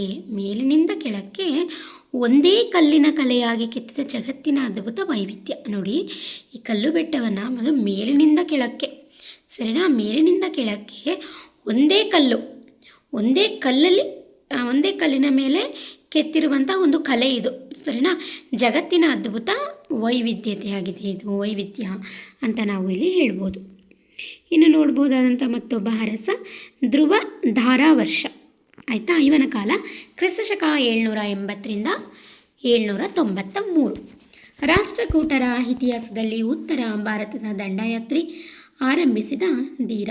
ಕನೌಜ್ ನಗರದ ಮೇಲಿನ ಹಿಡಿತಕ್ಕಾಗಿ ನಡೆದ ತ್ರಿಪಕ್ಷೀಯ ಸಂಘರ್ಷದಲ್ಲಿ ಪ್ರತಿಹಾರರ ವತ್ಸರಾಜನನ್ನು ಮತ್ತು ಪಾಲ ವಂಶದ ಧರ್ಮಪಾಲನನ್ನು ಸೋಲಿಸಿದನು. ನೋಡಿ, ಧ್ರುವ ಧಾರಾವರ್ಷನ ಬಗ್ಗೆ ನಾವು ನೋಡೋದಾದರೆ ರಾಷ್ಟ್ರಕೂಟರ ಇತಿಹಾಸದಲ್ಲಿ ಉತ್ತರ ಭಾರತದ ದಂಡಯಾತ್ರೆಯನ್ನು ಆರಂಭಿಸಿದಂತಹ ಧೀರ. ಸರಿನಾ? ರಾಷ್ಟ್ರಕೂಟರ ಒಂದು ಇತಿಹಾಸದಲ್ಲಿ ಉತ್ತರ ಭಾರತದ ದಂಡಯಾತ್ರೆಯನ್ನು ಆರಂಭಿಸಿದಂತಹ ಒಬ್ಬ ಧೀರ ವೀರ ಯಾರು ಅಂತಂದರೆ ಧ್ರುವ ಧಾರಾವರ್ಷ. ಸರಿನಾ? ಕನೌಜ್ ನಗರದ ಮೇಲಿನ ಹಿಡಿತಕ್ಕಾಗಿ ನಡೆದ ಹಿಡಿತಕ್ಕೋಸ್ಕರ ನಡೆದಂತಹ ಒಂದು ತ್ರಿಪಕ್ಷೀಯ ಸಂಘರ್ಷದಲ್ಲಿ ಪ್ರತಿಹಾರರ ವತ್ಸರಾಜನನ್ನು ಮತ್ತು ಪಾಲವಂಶದ ಧರ್ಮಪಾಲನನ್ನು ಇವನು ಸೋಲಿಸಿದ. ಯಾರು? ಧ್ರುವ ಧಾರಾವರ್ಷ. ಇದಿಷ್ಟು ಕೂಡ ಧ್ರುವ ಧಾರಾವರ್ಷನ ಬಗ್ಗೆ ಒಂದಿಷ್ಟು ಚಿಕ್ಕ ಮಾಹಿತಿ. ಇನ್ನಂತರ ಮೂರನೇ ಗೋವಿಂದ. ಸಾಮ್ರಾಜ್ಯವನ್ನು ಹಿಮಾಲಯದ ಪಾದದವರೆಗೆ. ಮೂರನೇ ಗೋವಿಂದ ಕ್ರಿಸ್ತಶಕ 793ರಿಂದ 814. ಸಾಮ್ರಾಜ್ಯವನ್ನು ಹಿಮಾಲಯದ ಪಾದದವರೆಗೆ ವಿಸ್ತರಿಸಿದ ಕೀರ್ತಿ ಇವನದು. ಇವನ ದಿಗ್ವಿಜಯಗಳನ್ನು ರಾಧನ್ಪುರ ಮತ್ತು ಸಂಜಾನ್ ತಾಮ್ರಶಾಸನಗಳು ಕೊಂಡಾಡುತ್ತವೆ. ಮಾಲವ, ಕೋಸಲ, ಗೂರ್ಜರ ರಾಜರನ್ನು ಮಣಿಸಿದನು. ಲಂಕಾದ ರಾಜನು ಇವನ ಸಾರ್ವಭೌಮತ್ವವನ್ನು ಒಪ್ಪಿ 2 ಪ್ರತಿಮೆಗಳನ್ನು ಉಡುಗೊರೆಯಾಗಿ ಕಳುಹಿಸಿದನು. ನೋಡಿ, ಇನ್ನು ಮೂರನೇ ಗೋವಿಂದನ ಬಗ್ಗೆ ನೋಡೋದಾದರೆ ರಾಷ್ಟ್ರಕೂಟ ಸಾಮ್ರಾಜ್ಯವನ್ನು ಹಿಮಾಲಯದ ಪಾದದವರೆಗೆ ವಿಸ್ತರಿಸಿದಂತಹ ಕೀರ್ತಿ ಯಾರಿಗೆ ಸಲ್ಲುತ್ತೆ ಅಂತಂದರೆ ಮೂರನೇ ಗೋವಿಂದನಿಗೆ ಸಲ್ಲುತ್ತೆ. ಇವನ ದಿಗ್ವಿಜಯಗಳನ್ನು, ಇವನ ಒಂದು ಗೆದ್ದಿರುವಂತಹ ದಿಗ್ವಿಜಯಗಳನ್ನು ರಾಧನ್ಪುರ ಮತ್ತು ಸಂಜಾನ್ ತಾಮ್ರಶಾಸನಗಳು ಕೊಂಡಾಡುತ್ತವೆ. ಪರೀಕ್ಷೆಯಲ್ಲಿ ಕೇಳ್ಬೋದು, ಮೂರನೇ ಗೋವಿಂದನ ದಿಗ್ವಿಜಯ ಸಾಧನೆಗಳನ್ನು ಕೊಂಡಾಡುವಂತಹ ಶಾಸನ ಯಾವುದು ಅಂತ ಕೇಳ್ಬೋದು. ಯಾವುದು? ರಾಧನ್ಪುರ ಮತ್ತು ಸಂಜಾನ್ ತಾಮ್ರ ಶಾಸನ. ನೆನಪಿರಬೇಕು. ರಾಧನ್ಪುರ ಮತ್ತು ಸಂಜಾನ್ ತಾಮ್ರ ಶಾಸನಗಳು ಮೂರನೇ ಗೋವಿಂದನ ದಿಗ್ವಿಜಯ ಮತ್ತು ಸಾಧನೆಯನ್ನು ಕೊಂಡಾಡುವಂತಹ ಶಾಸನಗಳಾಗಿವೆ. ರಾಧನ್ಪುರ ಮತ್ತು ಸಂಜಾನ್ ತಾಮ್ರ ಶಾಸನಗಳು. ಸರಿನಾ? ಮುಂದೆ ಮಾಲವ, ಕೋಸಲ, ಗೂರ್ಜರ ರಾಜರನ್ನು ಮಣಿಸಿದನು. ಇವನು ಸೋಲಿಸಿದಂತಹ ರಾಜರುಗಳು ಯಾರ್ಯಾರು? ಮಾಲವ, ಕೋಸಲ, ಗೂರ್ಜರ, ಈ ರಾಜರನ್ನೆಲ್ಲ ಅವನು ಮಣಿಸ್ತಾನೆ. ಸರಿನಾ? ಈ ಒಂದು ಪ್ರಾಂತ್ಯದ ರಾಜರುಗಳನ್ನೆಲ್ಲ ಅವನು ಸೋಲಿಸ್ತಾನೆ. ನಂತರ ಶ್ರೀಲಂಕಾದ ರಾಜನು ಇವನ ಸಾರ್ವಭೌಮತ್ವವನ್ನು ಒಪ್ಪಿ 2 ಪ್ರತಿಮೆಗಳನ್ನು ಉಡುಗೊರೆಯಾಗಿ ಕಳುಹಿಸಿದನು. ನಂತರ ಶ್ರೀಲಂಕಾದ ರಾಜ ಏನು ಮಾಡ್ತಾನೆ? ಇವನ ಒಂದು ದಿಗ್ವಿಜಯವನ್ನು ಒಪ್ಪಿ 2 ಪ್ರತಿಮೆಗಳನ್ನು ಇವನಿಗೆ ಉಡುಗೊರೆಯಾಗಿ ಕಳಿಸ್ತಾನೆ. ಯಾರು? ಶ್ರೀಲಂಕಾದ ರಾಜ. ಯಾರಿಗೆ? 3ನೇ ಗೋವಿಂದನಿಗೆ. ಸರಿನಾ? ಇದು ಗೊತ್ತಾಯ್ತಲ್ಲ, 3ನೇ ಗೋವಿಂದನ ಬಗ್ಗೆ ಮಾಹಿತಿ.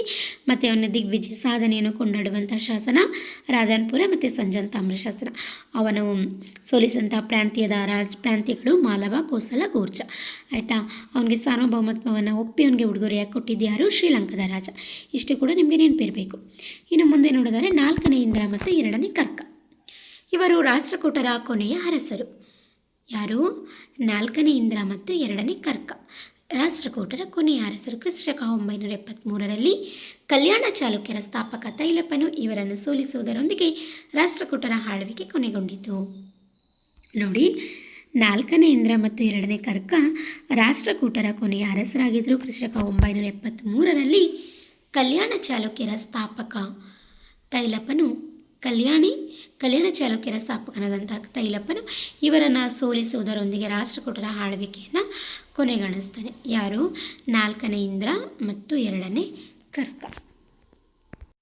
ಸರಿ, ನೋಡಿ, ಎಷ್ಟೋ ಮಾಹಿತಿಗಳು ಕೂಡ ನಾನು ನಿಮಗೆ ಪೀಠಿಕಾ ಭಾಗವಾಗಿ ಇರಲಿ, ಹಾಗೆಯೇ ಒಂದು ಪ್ರಮುಖವಾದಂಥ ಅಂಶಗಳು ನಿಮಗೆ ಗೊತ್ತಿರಲಿ ಅನ್ನೋದಕ್ಕೋಸ್ಕರ ನಾನು ಸ್ವಲ್ಪ ಇತಿಹಾಸದ ನಿಟ್ಟಿನಲ್ಲೂ ಕೂಡ ನಾನು ಹೇಳಿದ್ದೀನಿ. ಹಾಗೆಯೇ ಇದು ಸಾಹಿತ್ಯಿಕವಾಗಿಯೂ ಕೂಡ ಕೆಲವಾರು ಅಂಶಗಳನ್ನ ಒಳಗೊಂಡಿರೋದ್ರಿಂದ ನಾನು ಇಷ್ಟು ಹೆಚ್ಚಾಗಿ ನಾನು ವಿವರಣೆಯನ್ನು ಕೊಡಬೇಕಾಯಿತು. ಈಗ ಮುಂದೆ ನೋಡೋಣ. ಅಮೋಘವರ್ಷ ನೃಪತುಂಗ ಮತ್ತು ಕವಿರಾಜ ಮಾರ್ಗದ ಸಾಹಿತ್ಯಿಕ ಕ್ರಾಂತಿಯನ್ನು ನಾವು ಇವಾಗ ನೋಡೋಣ. ಸರಿನಾ? ಹಾಗೆ ಮುಂಚೆ ಈಗ ಹೇಳಿದಂಥ ವಿಷಯಗಳು ಕೂಡ ಸಾಹಿತ್ಯಕ್ಕೆ ಸಂಬಂಧಪಟ್ಟಿದೆ. ಆದರೆ ನಿಮಗೆ ಹೆಚ್ಚಿನ ಮಾಹಿತಿ ಪರೀಕ್ಷಾ ದೃಷ್ಟಿಯಿಂದ ತಲುಪಿಸ್ಬೇಕು ಅನ್ನೋ ಒಂದು ಕಾರಣದಿಂದ ನಾನು ನಿಮಗೆ ಆ ರಾಷ್ಟ್ರಕೂಟರ ಒಂದು ಸಂಕ್ಷಿಪ್ತವಾದಂಥ ಒಂದು ಪರಿಚಯ ನಿಮ್ಮ ಕಣ್ಣ ಮುಂದೆ ಬರಲಿ ಅನ್ನೋದಕ್ಕೋಸ್ಕರ ನಾನು ಒಲಿದಂಥ ಪ್ರಮುಖ ರಾಜರು ಮತ್ತು ಅವರ ಒಂದು ಆಡಳಿತದ ಒಂದು ಕಾಲಘಟ್ಟವನ್ನು ಕೂಡ ನಾನು ನಿಮಗೆ ಹೇಳಿದ್ದೀನಿ. ಈಗ ಅಮೋಘವರ್ಷ ನೃಪತುಂಗ ಮತ್ತು ಕವಿರಾಜ ಮಾರ್ಗದ ಸಾಹಿತ್ಯಿಕ ಕ್ರಾಂತಿ ಇದರ ಬಗ್ಗೆ ನಾವು ನೋಡೋಣ. ಅಮೋಘವರ್ಷ ನೃಪತುಂಗ ಕ್ರಿಸ್ತಶಕ 814ರಿಂದ 878. ಅಮೋಘವರ್ಷ ಯಾರು, ಏನು ಅಂತ ನಾವೀಗ ನೋಡೋಣ. 3ನೇ ಗೋವಿಂದನ ಮಗನಾದ ಇವನು ಕೇವಲ 14ನೇ ವಯಸ್ಸಿಗೆ ಪಟ್ಟಾಭಿಷಕ್ತನಾದನು. ಸುಮಾರು 64 ವರ್ಷಗಳ ಕಾಲ ಸುದೀರ್ಘ ಆಳ್ವಿಕೆ ನಡೆಸಿದನು. ನೋಡಿ, ಅಮೋಘವರ್ಷ ನೃಪತುಂಗ ಕ್ರಿಸ್ತಶಕ 814ರಿಂದ 878. ಸರಿನಾ? ಈ ಒಂದು ಕಾಲಘಟ್ಟದಲ್ಲಿ ಅವನು ಸಾಮ್ರಾಜ್ಯವನ್ನು ಆಳ್ದವನು. 3ನೇ ಗೋವಿಂದನ ಮಗನಾದಂತಹ ಯಾರು? 3ನೇ ಗೋವಿಂದನ, ಈಗ ನೋಡಿದ್ವಿ ಅಲ್ವಾ 3ನೇ ಗೋವಿಂದ. ನೋಡಿ, 3ನೇ ಗೋವಿಂದನ ಬಗ್ಗೆ ನಾವು ಮಾಹಿತಿಯನ್ನು ತಿಳ್ಕೊಂಡ್ವಲ್ವ. ಹಾಗೆ 3ನೇ ಗೋವಿಂದನ ಮಗನಾದ ಇವನು ಕೇವಲ 14ನೇ ವಯಸ್ಸಿಗೆ ಕೇವಲ 14ನೇ ವಯಸ್ಸಿಗೆ ಪಟ್ಟಾಭಿಷಿಕ್ತನಾದನು. ಸುಮಾರು 64 ವರ್ಷಗಳ ಕಾಲ ಸುದೀರ್ಘ ಆಳ್ವಿಕೆ ನಡೆಸಿದನು. ನೋಡಿ, ಅಮೋಘವರ್ಷ ನೃಪತುಂಗ 3ನೇ ಗೋವಿಂದನ ಮಗ. ಇವನು 14ನೇ ವಯಸ್ಸಿಗೆ ಇವನು ಪಟ್ಟಾಭಿಷಿಕ್ತನಾಗಿದ್ರೂ ಕೂಡ ಇವನು ಆಡಳಿತದ ಒಂದು ಆಳ್ವಿಕೆ ಎಷ್ಟು ವರ್ಷ ಇತ್ತು ನೋಡಿ, 64 ವರ್ಷಗಳ ಕಾಲ ಸುದೀರ್ಘವಾದಂಥ ಆಳ್ವಿಕೆಯನ್ನು ಇವನು ನಡೆಸಿದ್ದ. ಯಾರು? ಅಮೋಘವರ್ಷ ನೃಪತುಂಗ. ಸರಿನಾ? ಇನ್ನು ಇವನ್ನ ಕನ್ನಡದ ಅಶೋಕ ಅಂತಲೇ ಕರೀತಾರೆ. ಸರಿನಾ? ನೋಡಿ, ಅಮೋಘವರ್ಷ ನೃಪತುಂಗನನ್ನು ಕನ್ನಡದ ಅಶೋಕ ಅಂತ ಇತಿಹಾಸಕಾರರು ಕರೆದಿದ್ದಾರೆ. ಸರಿನಾ? ಯಾಕೆ ಅಂತ ನೋಡೋಣ. ಕೇವಲ ಯುದ್ಧ ಹಪಹಪಿತನ ಇಲ್ಲದೆ ಶಾಂತಿ, ಧರ್ಮ, ಸಾಹಿತ್ಯ ಮತ್ತು ಕಲೆಗೆ ಆಶ್ರಯ ನೀಡಿದ್ದರಿಂದ ಇವನನ್ನು ಇತಿಹಾಸಕಾರರು ಕನ್ನಡದ ಅಶೋಕ ಎಂದು ಕರೆಯುತ್ತಾರೆ. ಯಾಕೆ ಇವನನ್ನು ಕನ್ನಡದ ಅಶೋಕ ಅಂತ ಕರೀತಾರೆ ಅಂತಂದರೆ ಕೇವಲ ಯುದ್ಧದ ಹಪಹಪಿತನ ಇದರಿಂದ ಇಲ್ಲದೆ ಶಾಂತಿ, ಧರ್ಮ, ಸಾಹಿತ್ಯ ಮತ್ತು ಕಲೆಗೆ ಆಶ್ರಯವನ್ನು ನೀಡಿದ್ರಿಂದ ಇವನನ್ನು ಇತಿಹಾಸಕಾರರು ಕನ್ನಡದ ಅಶೋಕನು ಕೂಡ ಏನು ಯುದ್ಧದಲ್ಲಿದ್ದಂಥ ಸಾವು ನೋವು ಎಲ್ಲವನ್ನು ಅವನು ನೋಡಿ ಅವನೇನು ಮಾಡ್ದ, ಯುದ್ಧವನ್ನು ತ್ಯಜಿಸ್ದ ಅಲ್ವಾ. ಅದಕ್ಕೆ ಅಶೋಕನ ಇಂದಿಗೂ ಕೂಡ ಅಶೋಕ ಮಹಾಶಯ, ಅಶೋಕ ದಿ ಗ್ರೇಟ್ ಅಂತೆಲ್ಲ ಕರೀತಾರೆ ಅಲ್ವಾ. ಆದ್ದರಿಂದ ಇವನನ್ನು ಏನಂತ ಕರೆದಿದ್ದಾರೆ, ಇವನು ಯಾರು ಅಮೋಘ ಚಂದ್ರಪತುಂಗನು ಕೂಡ ಶಾಂತಿ, ಧರ್ಮ, ಸಾಹಿತ್ಯ, ಕಲೆ ಇವಕ್ಕೆಲ್ಲ ಆಶ್ರಯವನ್ನು ನೀಡಿದ್ರಿಂದ ಇವನು ಕೂಡ ಕನ್ನಡದ ಅಶೋಕ ಅಂತ ಯಾರನ್ನು ಹೇಳಿದ್ದಾರೆ, ಅಮೋಘ ಚಂದ್ರಪತುಂಗನನ್ನು ಇತಿಹಾಸ ಕವಿಗಳು ಬಣ್ಣಿಸಿದ್ದಾರೆ ಅಂತ ನಾವು ಇಲ್ಲಿ ನೋಡ್ಬೋದು. ಇನ್ನು ಮುಂದೆ ತ್ಯಾಗಮಯಿ ಅರಸ, ಯಾರು ಅಮೋಘ ಚಂದ್ರಪತುಂಗನನ್ನು ತ್ಯಾಗಮಯಿ ಅರಸ ಅಂತ ಉಲ್ಲೇಖ ಮಾಡಲಾಗಿದೆ. ಹೀಗೆ ಅಂತ ನೋಡೋಣ. ಸಂಜಾನ್ ಶಾಸನದ ಪ್ರಕಾರ ತನ್ನ ದೇಶದ ಜನರಿಗೆ ಕರಾವಳಿ ಭಾಗದಲ್ಲಿ ಸಾಂಕ್ರಾಮಿಕ ರೋಗ ಮತ್ತು ಕ್ಷಾಮ ಬಂದಾಗ ಪ್ರಜೆಗಳ ರಕ್ಷಣೆಗಾಗಿ ಮಹಾಲಕ್ಷ್ಮಿಗೆ ತನ್ನ ಎಡಗೈ ಹೆಬ್ಬೆರಳನ್ನು ಕತ್ತರಿಸಿ ಅರ್ಪಿಸಿದ ಧೀಮಂತ ರಾಜ. ನೋಡಿ, ಅಮೋಘ ಚಂದ್ರಪತುಂಗನನ್ನು ತ್ಯಾಗಮಯಿ ಅರಸ ಅಂತ ಕರೆದಿದ್ದಾರೆ. ಯಾಕೆ ಅಂತ ನಾವು ಇಲ್ಲಿ ಒಂದು ಉಲ್ಲೇಖ ಇದೆ, ಏನು ಅಂತ ನೋಡೋದಾದರೆ ಸಂಜಾನ್ ಶಾಸನದ ಪ್ರಕಾರ, ಈ ಒಂದು ಚಿಕ್ಕ ಕಥೆ ಯಾವ ಒಂದು ಶಾಸನದಲ್ಲಿ ನಾವು ನೋಡ್ಬೋದು, ಸಂಜಾನ್ ಶಾಸನದ ಪ್ರಕಾರ ಏನಿದೆ, ತನ್ನ ದೇಶದ ಜನರಿಗೆ ಕರಾವಳಿ ಭಾಗದಲ್ಲಿ ಅಂದರೆ ಅಮೋಘ ಚಂದ್ರಪತುಂಗನ ಒಂದು ದೇಶದ ಪ್ರದೇಶದ ಜನರಿಗೆ ಒಂದು ಕರಾವಳಿ ಭಾಗದಲ್ಲಿರುವಂಥ ಜನರಿಗೆ ಏನಾಗುತ್ತೆ, ಸಾಂಕ್ರಾಮಿಕ ರೋಗ ಮತ್ತು ಕ್ಷಾಮ ಬರುತ್ತೆ ಆಯಿತಾ.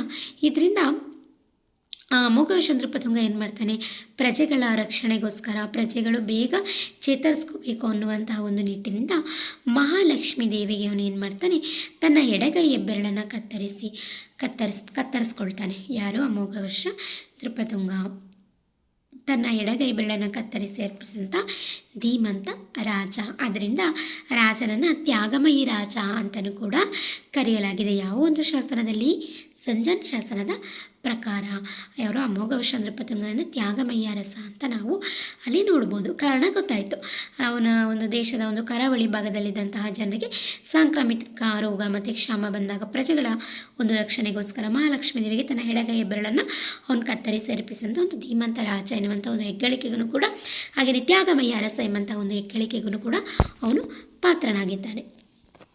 ಇದು ಗೊತ್ತಾಯಿತು. ಇನ್ನು ಅವನ ಮತ್ತೊಂದು ಪ್ರಮುಖವಾದಂತಹ ಒಂದು ಹೊಗಳಿಕೆ ಇರುವಂಥ ಮಾತನ್ನು ನೋಡಿದ್ರೆ, ಸ್ವತಃ ಲೇಖಕ ಯಾರು ಅಮೋಘ ಚಂದ್ರಪತುಂಗ ಸ್ವತಃ ಲೇಖಕ ಆಗಿದ್ದ, ಸರಿನಾ. ಇದು ಅವನ ಹಿರಿಮೆಯನ್ನು ಹೆಚ್ಚಿಸುವಂತಹ ಕೆಲವು ಹೆಸರುಗಳು ಅಥವಾ ಅವನಿಗೆ ಇರುವಂತಹ ಕೆಲವು ಗೌರವ ಸೂಚಕ ಪದಗಳು, ಹೆಸರುಗಳು ಅಂತ ನಾವು ಹೇಳ್ಬೋದು, ಸರಿನಾ.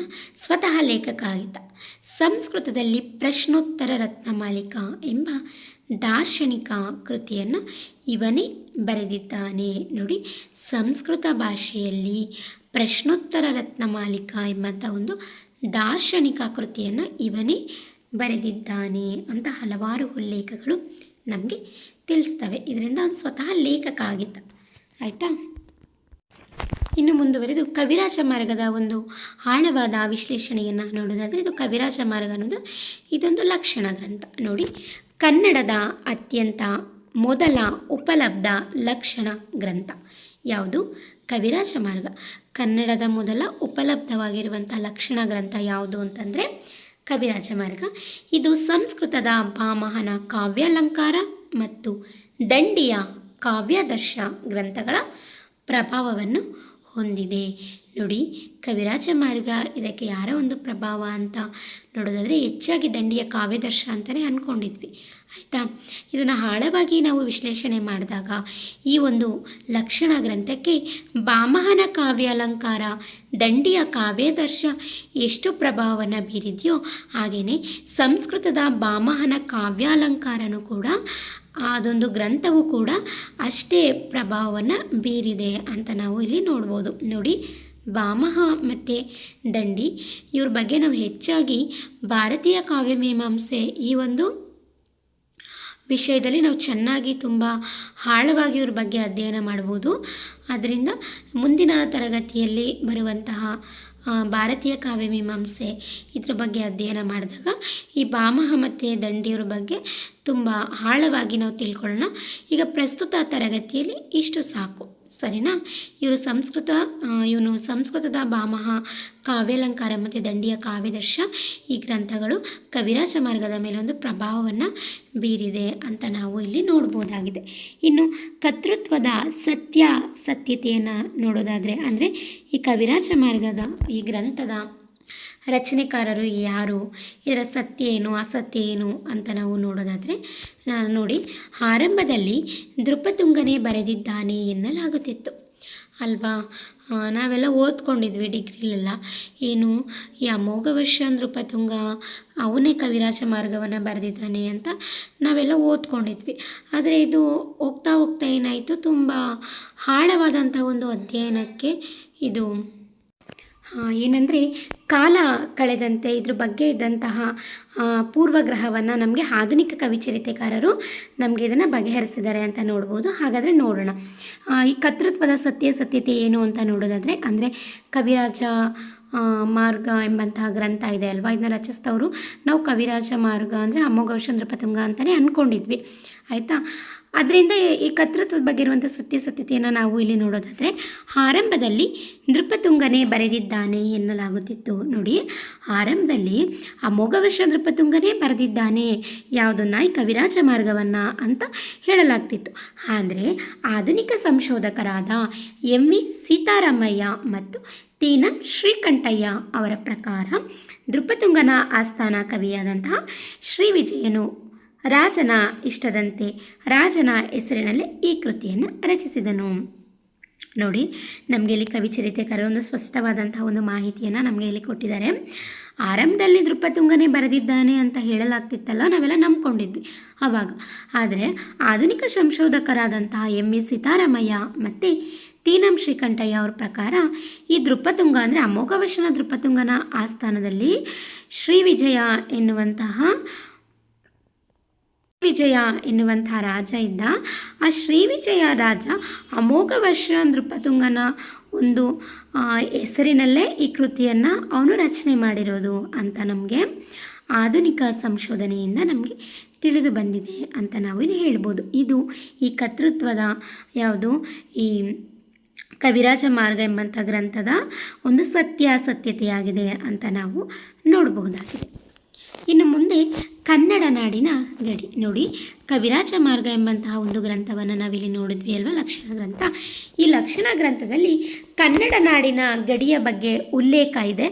ಅದು ಉಲ್ಲೇಖ ಇರೋದನ್ನು ಒಂದು ಸಾಲಿನ ಮೂಲಕ ಹೇಳಲಾಗಿದೆ. ಅದೇನು ಅಂತಂದರೆ, ಕಾವೇರಿಯಿಂದ ಗೋದಾವರಿವರ ಮಿರ್ದ ನಾಡಾದ ಕನ್ನಡದೊಳ್ ಭಾವಿಸಿದ ಜನಪದಂ.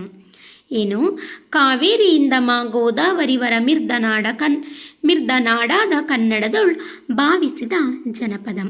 ಈ ಸಾಲು ಏನನ್ನು ನಮಗೆ ಹೇಳ್ತಾ ಇದೆ ಅಂತಂದರೆ, ಅಂದಿನ ವಿಶಾಲ ಕರ್ನಾಟಕದ ಭೂಪಟವನ್ನು ಕಣ್ಣಿಗೆ ಕಟ್ಟುವಂತೆ ನಮಗೆ ಹೇಳ್ತಾ ಇದೆ ಅಂತ ಹೇಳ್ಬೋದು. ಅಂದರೆ ಕನ್ನಡ ನಾಡಿನ ಒಂದು ಗಡಿ ಎಲ್ಲಿಂದ ಇಲ್ಲಿವರೆಗೆ ವಿಸ್ತಾರವಾಗಿತ್ತು ಅನ್ನೋದನ್ನು ನಾವಿಲ್ಲಿ ನೋಡ್ಬೋದು.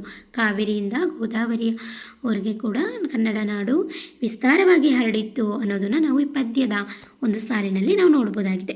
ನಿಮಗೆ ಪರೀಕ್ಷೆಯಲ್ಲಿ ಕೇಳ್ಬೋದು, ಈ ಒಂದು ಸಾಲು ಯಾವ ಒಂದು ಗ್ರಂಥದಲ್ಲಿ, ಲಕ್ಷಣ ಗ್ರಂಥದಲ್ಲಿ ಉಲ್ಲೇಖವಾಗಿದೆ ಅಂತ ಕೇಳ್ಬೋದು, ಅಥವಾ ಈ ಒಂದು ಸಾಲನ್ನು ಹೇಳಿದಂತಹ ಕವಿ ಯಾರು ಅಂತನಾದರೂ ಕೇಳ್ಬೋದು.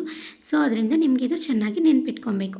ಇದಕ್ಕೆ ಸಂಬಂಧಿಸಿದಂತೆ ನಾನು ಶಾರ್ಟ್ಸ್ ವಿಡಿಯೋಗಳನ್ನು ಕೂಡ ನಾನು ಮಾಡ್ತಾಯಿದ್ದೀನಿ, ನೋಡ್ಕೊಳ್ಳಿ. ಹಾಗೆಯೇ ನಾನು ಯೂಟ್ಯೂಬಲ್ಲಿ ಕ್ವಿಝು ಪೋಸ್ಟ್ ಕೂಡ ನಾನು ಅಪ್ಲೋಡ್ ಮಾಡ್ತಾಯಿದ್ದೀನಿ, ಅದನ್ನು ನೋಡ್ಕೊಳ್ಳಿ. ಅದಕ್ಕೂ ಕೂಡ ಸರಿಯಾದಂಥ ಉತ್ತರವನ್ನು ಕಾಮೆಂಟ್ ಮಾಡಿ.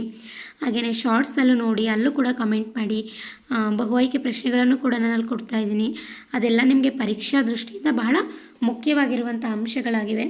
ಹಾಗೆಯೇ ಇನ್ನೂ ಯಾರೂ ನನ್ನ ತರಗತಿ ಸಬ್ಸ್ಕ್ರೈಬ್ ಮಾಡಿಲ್ಲ, ದಯವಿಟ್ಟು ನನ್ನ ತರಗತಿಗೆ ಸಬ್ಸ್ಕ್ರೈಬ್ ಮಾಡಿ, ಲೈಕ್ ಮಾಡಿ. ಹೀಗೆ ನನಗೆ ಹೆಚ್ಚು ತರಗತಿಯನ್ನು ಮಾಡಲು ಪ್ರೋತ್ಸಾಹವನ್ನು ಕೊಡಿ.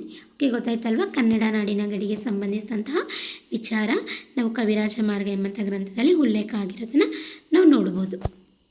ನಂತರ ಈ ಗ್ರಂಥದಲ್ಲಿರುವಂತಹ ಮತ್ತಷ್ಟು ಉಲ್ಲೇಖಗಳನ್ನು ನೋಡೋದಾದರೆ, ಭಾಷಾ ಉಪಭಾಷೆಗಳ ಉಲ್ಲೇಖನೂ ಕೂಡ ನಾವು ಇದರಲ್ಲಿ ನೋಡ್ಬೋದಾಗಿದೆ. ಅಂದರೆ ಅಂದಿನ ಕಾಲದಲ್ಲಿ ಕನ್ನಡದಲ್ಲಿ ಪ್ರಾದೇಶಿಕ ಉಪಭಾಷೆಗಳು ಇದ್ದವು ಎಂಬುದನ್ನು ಇದು ಗುರುತಿಸಿದೆ. ನೋಡಿ, ಅಂದಿನ ಕಾಲದಲ್ಲೇ ಕನ್ನಡದಲ್ಲಿ ಪ್ರಾದೇಶಿಕ ಉಪಭಾಷೆಗಳು ಇದ್ದೋ ಅನ್ನೋದನ್ನು ನಮಗೆ ಈ ಕವಿರಾಜ ಮಾರ್ಗ ಎನ್ನುವಂತಹ ಒಂದು ಗ್ರಂಥ ನಮಗೆ ಗುರುತಿಸಿದೆ ಅಂತ ನಾವು ಹೇಳ್ಬೋದಾಗಿದೆ. ಮುಖ್ಯವಾಗಿ ನಾವು ನೋಡೋದಾದರೆ ಕಿಸುಹೊಳಲು ಅಂದರೆ ನೋಡಿ, ಇದು ಬಹಳ ಮುಖ್ಯವಾಗಿದೆ. ನಾನೀಗ ಹೇಳ್ತಿರುವಂತಹ ಅಂಶ ದಯವಿಟ್ಟು ನೆನಪಿಟ್ಕೊಳ್ಳಿ. ಕಿಸುಹೊಳಲು ಅಂದರೆ ಪಟ್ಟದ ಕಲ್ಲು, ಕೋಪಣನಗರ ಅಂದರೆ ಕೊಪ್ಪಳ, ಪುಲಿಗೆರೆ ಅಂದರೆ ಲಕ್ಷ್ಮೀಪುರ ಮತ್ತು ಒಕ್ಕುಂದ ಜಾಗಗಳನ್ನು ತಿರುಳ್ಗನ್ನಡದ ಶುದ್ಧ ಕನ್ನಡದ ಕೇಂದ್ರಗಳೆಂದು ಕರೆದಿದೆ. ನೋಡಿ, ಅಂದಿನ ಕಾಲದಲ್ಲಿ ಕವಿರಾಜ ಮಾರ್ಗದ ಒಂದು ಕಾಲದಲ್ಲಿ ಅಮೋಘವರ್ಷ ನೃಪತುಂಗನ ಕಾಲದಲ್ಲಿ ಪ್ರಾದೇಶಿಕ ಉಪಭಾಷೆಗಳು ಇದ್ದು ಅನ್ನೋದನ್ನು ನಾವು ಈ ಗ್ರಂಥದಿಂದ ಗುರುತಿಸ್ಬೋದು.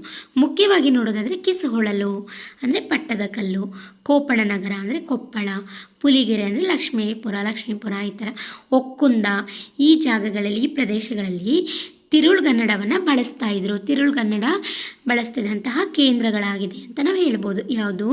ಪುಲಿಗೆರೆ, ಕಿಸುಹೊಳಲು, ಒಕ್ಕುಂದ, ಕೊಪ್ಪಳ. ಆಯಿತಾ? ಶುದ್ಧ ಕನ್ನಡ ಕೇಂದ್ರಗಳಾಗಿತ್ತು. ಆಯಿತಾ? ಆವಾಗಲೇ ಕವಿರಾಜ ಮಾರ್ಗದ ಒಂದು ಕಾಲದಲ್ಲೇ ಈ ಪ್ರದೇಶದಲ್ಲಿ ಕನ್ನಡ ಪ್ರಾದೇಶಿಕ ಉಪಭಾಷೆಗಳು ಇದ್ದು ಅನ್ನೋದನ್ನು ನಾವು ಇಲ್ಲಿ ಸಾಕ್ಷಿ ಸಮೇತ ನೋಡಬಹುದಾಗಿದೆ. ಆಯಿತಾ? ನೋಡಿ, ಕಿಸುಹೊಳಲು ಇದರ ಹೆಸರು ಏನಾಗಿದೆ ಅಂತ ಕೇಳ್ಬೋದು. ಕೋಪಣನಗರ ಅಂದರೆ ಏನು? ಕೊಪ್ಪಳ, ಪುಲಿಗೆರೆ, ಲಕ್ಷ್ಮೀಪುರ, ಒಕ್ಕುಂದ ಇರುವಂಥ ಪರ್ಯಾಯ ಹೆಸರುಗಳನ್ನ ಕೂಡ ಕೇಳ್ತಾರೆ. ಪರೀಕ್ಷಾ ದೃಷ್ಟಿಯಿಂದ ಬಹಳ ಮುಖ್ಯವಾದಂತಹ ಅಂಶವಾಗಿದೆ, ನೆನಪಿಟ್ಕೊಳ್ಳಿ. ಇನ್ನು ಕನ್ನಡಿಗರ ಜಾಣ್ಮೆಯನ್ನು ಕೂಡ ನಾವು ಇದರಲ್ಲಿ ನೋಡ್ಬೋದು. ನೋಡಿ, ಇದಕ್ಕೆ ಸಂಬಂಧಿಸಿದಂತೆ ನಾನು ಶಾರ್ಟ್ಸ್ ವಿಡಿಯೋ ಅಪ್ಲೋಡ್ ಮಾಡಿದ್ದೀನಿ, ನೋಡ್ಕೊಳ್ಳಿ. ಕುರಿತೋದದೆಯುಂ ಕಾವ್ಯ ಪ್ರಯೋಗ ಪರಿಣತಮತಿಗಳು. ಕುರಿತೋದದೆಯುಂ ಕಾವ್ಯ ಪ್ರಯೋಗ ಪರಿಣತಮತಿಗಳು. ಇದರ ಒಂದು ಅರ್ಥವನ್ನು ನೋಡೋದಾದರೆ, ಕನ್ನಡಿಗರು ಶಾಸ್ತ್ರಗಳನ್ನು ಆಳವಾಗಿ ಓದದಿದ್ದರೂ ಹುಟ್ಟಿನಿಂದಲೇ ಕಾವ್ಯದ ರಸಸ್ವಾದನೆ ಮಾಡುವ ಮತ್ತು ತಪ್ಪು ಒಪ್ಪುಗಳನ್ನು ಕಂಡುಹಿಡಿಯುವ ಚತುರರು ಎಂದು ಹೊಗಳಿದೆ. ನೋಡಿ, ಕವಿರಾಜ ಮಾರ್ಗ ಹೊಗಳಿದನೇ ಕುರಿತೋದದೆಯುಂ ಕಾವ್ಯ ಪ್ರಯೋಗ ಪರಿಣತಮತಿಗಳು. ಕನ್ನಡಿಗರು ಶಾಸ್ತ್ರಗಳನ್ನು ಓದದೇ ಇದ್ರೂ ಅವ್ರಿಗೆ ಹುಟ್ಟಿನಿಂದಲೇ ಜನ್ಮಜಾತವಾಗಿ ಕಾವ್ಯದ ಒಂದು ರಸಸ್ವಾದನೆ ಮತ್ತು ತಪ್ಪು ಒಪ್ಪುಗಳನ್ನು ಕಂಡುಹಿಡಿಯುವಂತಹ ಒಂದು ಹುಟ್ಟು ಚತುರರು ಅಂತ ಹೊಗಳಲಾಗಿದೆ. ಯಾವುದರಲ್ಲಿ? ಕವಿರಾಜ ಮಾರ್ಗದಲ್ಲಿ ಕನ್ನಡಿಗರ ಜಾಣ್ಮೆಯನ್ನು ಕುರಿತು ಹೇಳಲಾಗಿದೆ ಅನ್ನೋದನ್ನು ನಾವು ಪ್ರಸ್ತುತ ಈ ಸಾಲಿನ ಮೂಲಕ ನಂಬಬಹುದು. ಆಯಿತಾ? ಇನ್ನು ಈ ಒಂದು ಗ್ರಂಥದ ಸಾಹಿತ್ಯಿಕ ಮೌಲ್ಯವನ್ನು ನಾವು ನೋಡೋದಾದರೆ, ಕನ್ನಡ ನಾಡಿನ ಗಡಿ. ನೋಡಿ, ಇದು ಮತ್ತೆ PDF ಅಲ್ಲಿ ರಿಪೀಟ್ ಆಗಿದೆ. ನೋಡಿದ್ವಲ್ವ? ಸಾಹಿತ್ಯಿಕ ಮೌಲ್ಯ, ಕನ್ನಡ ನಾಡಿನ ಗಡಿ ಎಲ್ಲಿಂದ ಎಲ್ಲಿವರೆಗೆ ವಿಸ್ತಾರವಾಗಿದೆ ಅನ್ನೋದನ್ನು ನೋಡಿದ್ವಿ. ಭಾಷಾ ಉಪಭಾಷೆಗಳ ಉಲ್ಲೇಖ ಇರೋದನ್ನು ನೋಡಿದ್ವಿ ಕವಿರಾಜ ಮಾರ್ಗ ಗ್ರಂಥದಲ್ಲಿ. ಹಾಗೆಯೇ ಕನ್ನಡಿಗರ ಒಂದು ಜಾಣ್ಮೆಯನ್ನು ಕೂಡ ನಾವು ನೋಡಿದ್ವಿ. ಇನ್ನು ಕಾವ್ಯ ಪ್ರಕಾರಗಳನ್ನ ನಾವು ನೋಡೋಣ. ಕವಿರಾಜ ಮಾರ್ಗದಲ್ಲಿರುವಂಥ ಕಾವ್ಯ ಪ್ರಕಾರಗಳನ್ನು ನಾವು ನೋಡೋದಾದರೆ, ಕನ್ನಡದಲ್ಲಿದ್ದ ಪ್ರಾಚೀನ ಕಾವ್ಯ ಶೈಲಿಗಳಾದ ಬೆದಂಡೆ ಮತ್ತು ಚತ್ತಾಣ. ನೋಡಿ, ಪ್ರತಿ ಬಾರಿನೂ ಕೂಡ ಕನ್ನಡದ ಕಾವ್ಯ ಪ್ರಕಾರಗಳನ್ನ ಕೇಳ್ತಾ ಇದ್ದಾನೆ, ನೆನಪಿಟ್ಕೊಳ್ಳಿ. ಬೆದಂಡೆ, ಚತ್ತಾಣ, ಹಾಗೆಯೇ ಇನ್ನೂ ಹಲವಾರು ಕಾವ್ಯ ಶೈಲಿಗಳನ್ನ ಕೇಳ್ತಾ ಇದ್ದಾನೆ, ನೆನಪಿಟ್ಕೊಳ್ಳಿ. ಸರಿನಾ? ಕನ್ನಡದಲ್ಲಿದ್ದ ಪ್ರಾಚೀನ ಕಾವ್ಯ ಶೈಲಿಗಳಾದಂಥ ಬೆದಂಡೆ ಮತ್ತು ಚತ್ತಾಣ ಎಂಬ ದೇಶಿ ಕಾವ್ಯ ಪ್ರಕಾರಗಳನ್ನು ಇದು ಪರಿಚಯಿಸುತ್ತದೆ. ಆದರೆ ಈ ಪ್ರಕಾರದ ಕೃತಿಗಳು ಇಂದು ಲಭ್ಯವಿಲ್ಲ. ನೋಡಿ, ಲಕ್ಷಣ ಗ್ರಂಥವಾಗಿರುವಂತಹ ಕವಿರಾಜ ಮಾರ್ಗ ಈ ಒಂದು ಗ್ರಂಥದಲ್ಲಿ ಕನ್ನಡದಲ್ಲಿದ್ದಂತಹ ಪ್ರಾಚೀನ ಕಾವ್ಯ ಶೈಲಿಗಳಾದಂತಹ ಬೆದಂಡೆ ಮತ್ತು ಚತ್ತಾಣ, ಸರಿನಾ? ಇದು ಪ್ರಾಚೀನ ಕನ್ನಡ ಕಾವ್ಯ ಶೈಲಿಗಳು. ಸರಿನಾ? ಈ ಒಂದು ಶೈಲಿಯಲ್ಲಿ ಕಾವ್ಯ ರಚನೆ ಆಗ್ತಾಯಿತ್ತು. ಸರಿನಾ? ಯಾವುದು? ದೇಶಿ ಕಾವ್ಯ ರಚನೆ ಆಗ್ತಾಯಿತ್ತು. ಅದನ್ನು ಈ ಒಂದು ಕವಿರಾಜ ಮಾರ್ಗದಲ್ಲಿ ಉಲ್ಲೇಖಿಸಲಾಗಿದೆ ಅಂತ ನಾವು ನೋಡ್ಬೋದಾಗಿದೆ. ಆದರೆ ನಮಗೆ ಈ ಪ್ರಕಾರದ ಯಾವುದೇ ಕೃತಿಗಳು ನಮಗೆ ಇಂದು ಲಭ್ಯವಿಲ್ಲ ಅಂತ ನಾವು ಹೇಳ್ಬೋದು. ಅಂದರೆ ಬಿದಂಡೆ ಮತ್ತು ಚೆತ್ತಾಣ ಅನ್ನೋದು ದೇಶಿ ಕಾವ್ಯ ಪ್ರಕಾರಗಳು ಆಯಿತಾ. ಇದರಲ್ಲಿ ರಚನೆಯಾಗಿರುವಂಥ ಕಾವ್ಯಗಳು ನಮಗೆ ಇಂದಿಗೂ ಕೂಡ ಲಭ್ಯವಿಲ್ಲ ಅನ್ನೋದು ಕನ್ನಡ ಸಾಹಿತ್ಯದಲ್ಲಿ ಎಲ್ಲೋ ಒಂದು ಕಡೆ ಬೇಸರದ ಸಂಗತಿ ಅಂತ ಹೇಳ್ಬೋದು ಅಲ್ವಾ.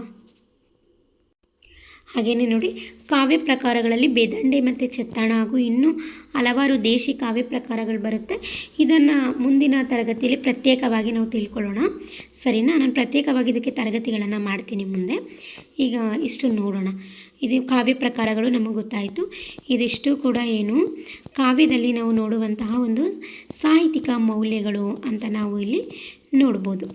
ಇನ್ನು ಮುಂದೆ ನೋಡೋದಾದರೆ ರಾಷ್ಟ್ರಕೂಟರ ಕಾಲದ ಮಹಾಕವಿಗಳು ಮತ್ತು ಸಾಹಿತ್ಯ ಪ್ರಕಾರಗಳನ್ನು ನಾವು ನೋಡೋಣ. ರಾಷ್ಟ್ರಕೂಟರ ಕಾಲದಲ್ಲಿ ಇದ್ದಂತಹ ಮಹಾಕವಿಗಳು ಯಾರ್ಯಾರು, ಅವರ ಸಾಹಿತ್ಯ ಪ್ರಕಾರಗಳು, ಸಾಹಿತ್ಯ ರಚನೆಗಳು ಯಾವ್ಯಾವುದು ಅಂತ ನಾವು ಈಗ ಇಲ್ಲಿ ನೋಡೋದಾದರೆ ರಾಷ್ಟ್ರಕೂಟರ ಕಾಲವನ್ನು ಜೈನ ಯುಗ ಅಥವಾ ಚಂಪು ಕಾವ್ಯಗಳ ಸುವರ್ಣ ಯುಗ ಎನ್ನಬಹುದು. ನೋಡಿ, ರಾಷ್ಟ್ರಕೂಟರ ಕಾಲವನ್ನು ಜೈನ ಯುಗ ಅಥವಾ ಚಂಪು ಕಾವ್ಯಗಳ ಸುವರ್ಣ ಯುಗ ಅಂತ ಹೇಳಲಾಗಿದೆ. ನೆನಪಿಟ್ಕೋಬೇಕು, ರಾಷ್ಟ್ರಕೂಟರ ಕಾಲವನ್ನು ಏನೆಂದು ಕರೆಯಲಾಗಿದೆ ಅಂತ ಕೇಳ್ಬೋದು. ನೆನಪಿರಲಿ, ಜೈನ ಯುಗ ಅಥವಾ ಚಂಪು ಕಾವ್ಯಗಳ ಸುವರ್ಣ ಯುಗ ಅಂತ ಕರೆಯಲಾಗಿದೆ. ಯಾಕಪ್ಪ ಚಂಪು ಕಾವ್ಯ ಸುವರ್ಣ ಯುಗ ಅಂತ ಕರೀತಾರೆ ಅಂತಂದರೆ, ಆ ಒಂದು ಕಾಲದಲ್ಲಿ ಸಾಹಿತ್ಯ ಅನ್ನೋದು ಅತಿ ಹೆಚ್ಚಾಗಿ ರಚನೆ ಆಗ್ತಾಯಿತ್ತು ಆ ಕಾಲದಲ್ಲಿ, ಸರಿನಾ. ಆದ್ದರಿಂದ ಈ ಚಂಪು ಕಾವ್ಯಗಳ ಸುವರ್ಣ ಯುಗ, ರಾಷ್ಟ್ರಕೂಟರ ಒಂದು ಕಾಲವನ್ನು ಸುವರ್ಣ ಯುಗ ಅಂತ ಕರೆಯಲಾಗಿದೆ, ಸರಿನಾ. ಚಂಪು ಎಂದರೆ ಗೊತ್ತು ನಿಮಗೆಲ್ಲ, ಗದ್ಯ ಮತ್ತು ಪದ್ಯ ಮಿಶ್ರಿತವಾದಂಥ ಒಂದು ಕಾವ್ಯ ಶೈಲಿಯನ್ನು ಚಂಪು ಅಂತ ಕರೆಯಲಾಗಿದೆ.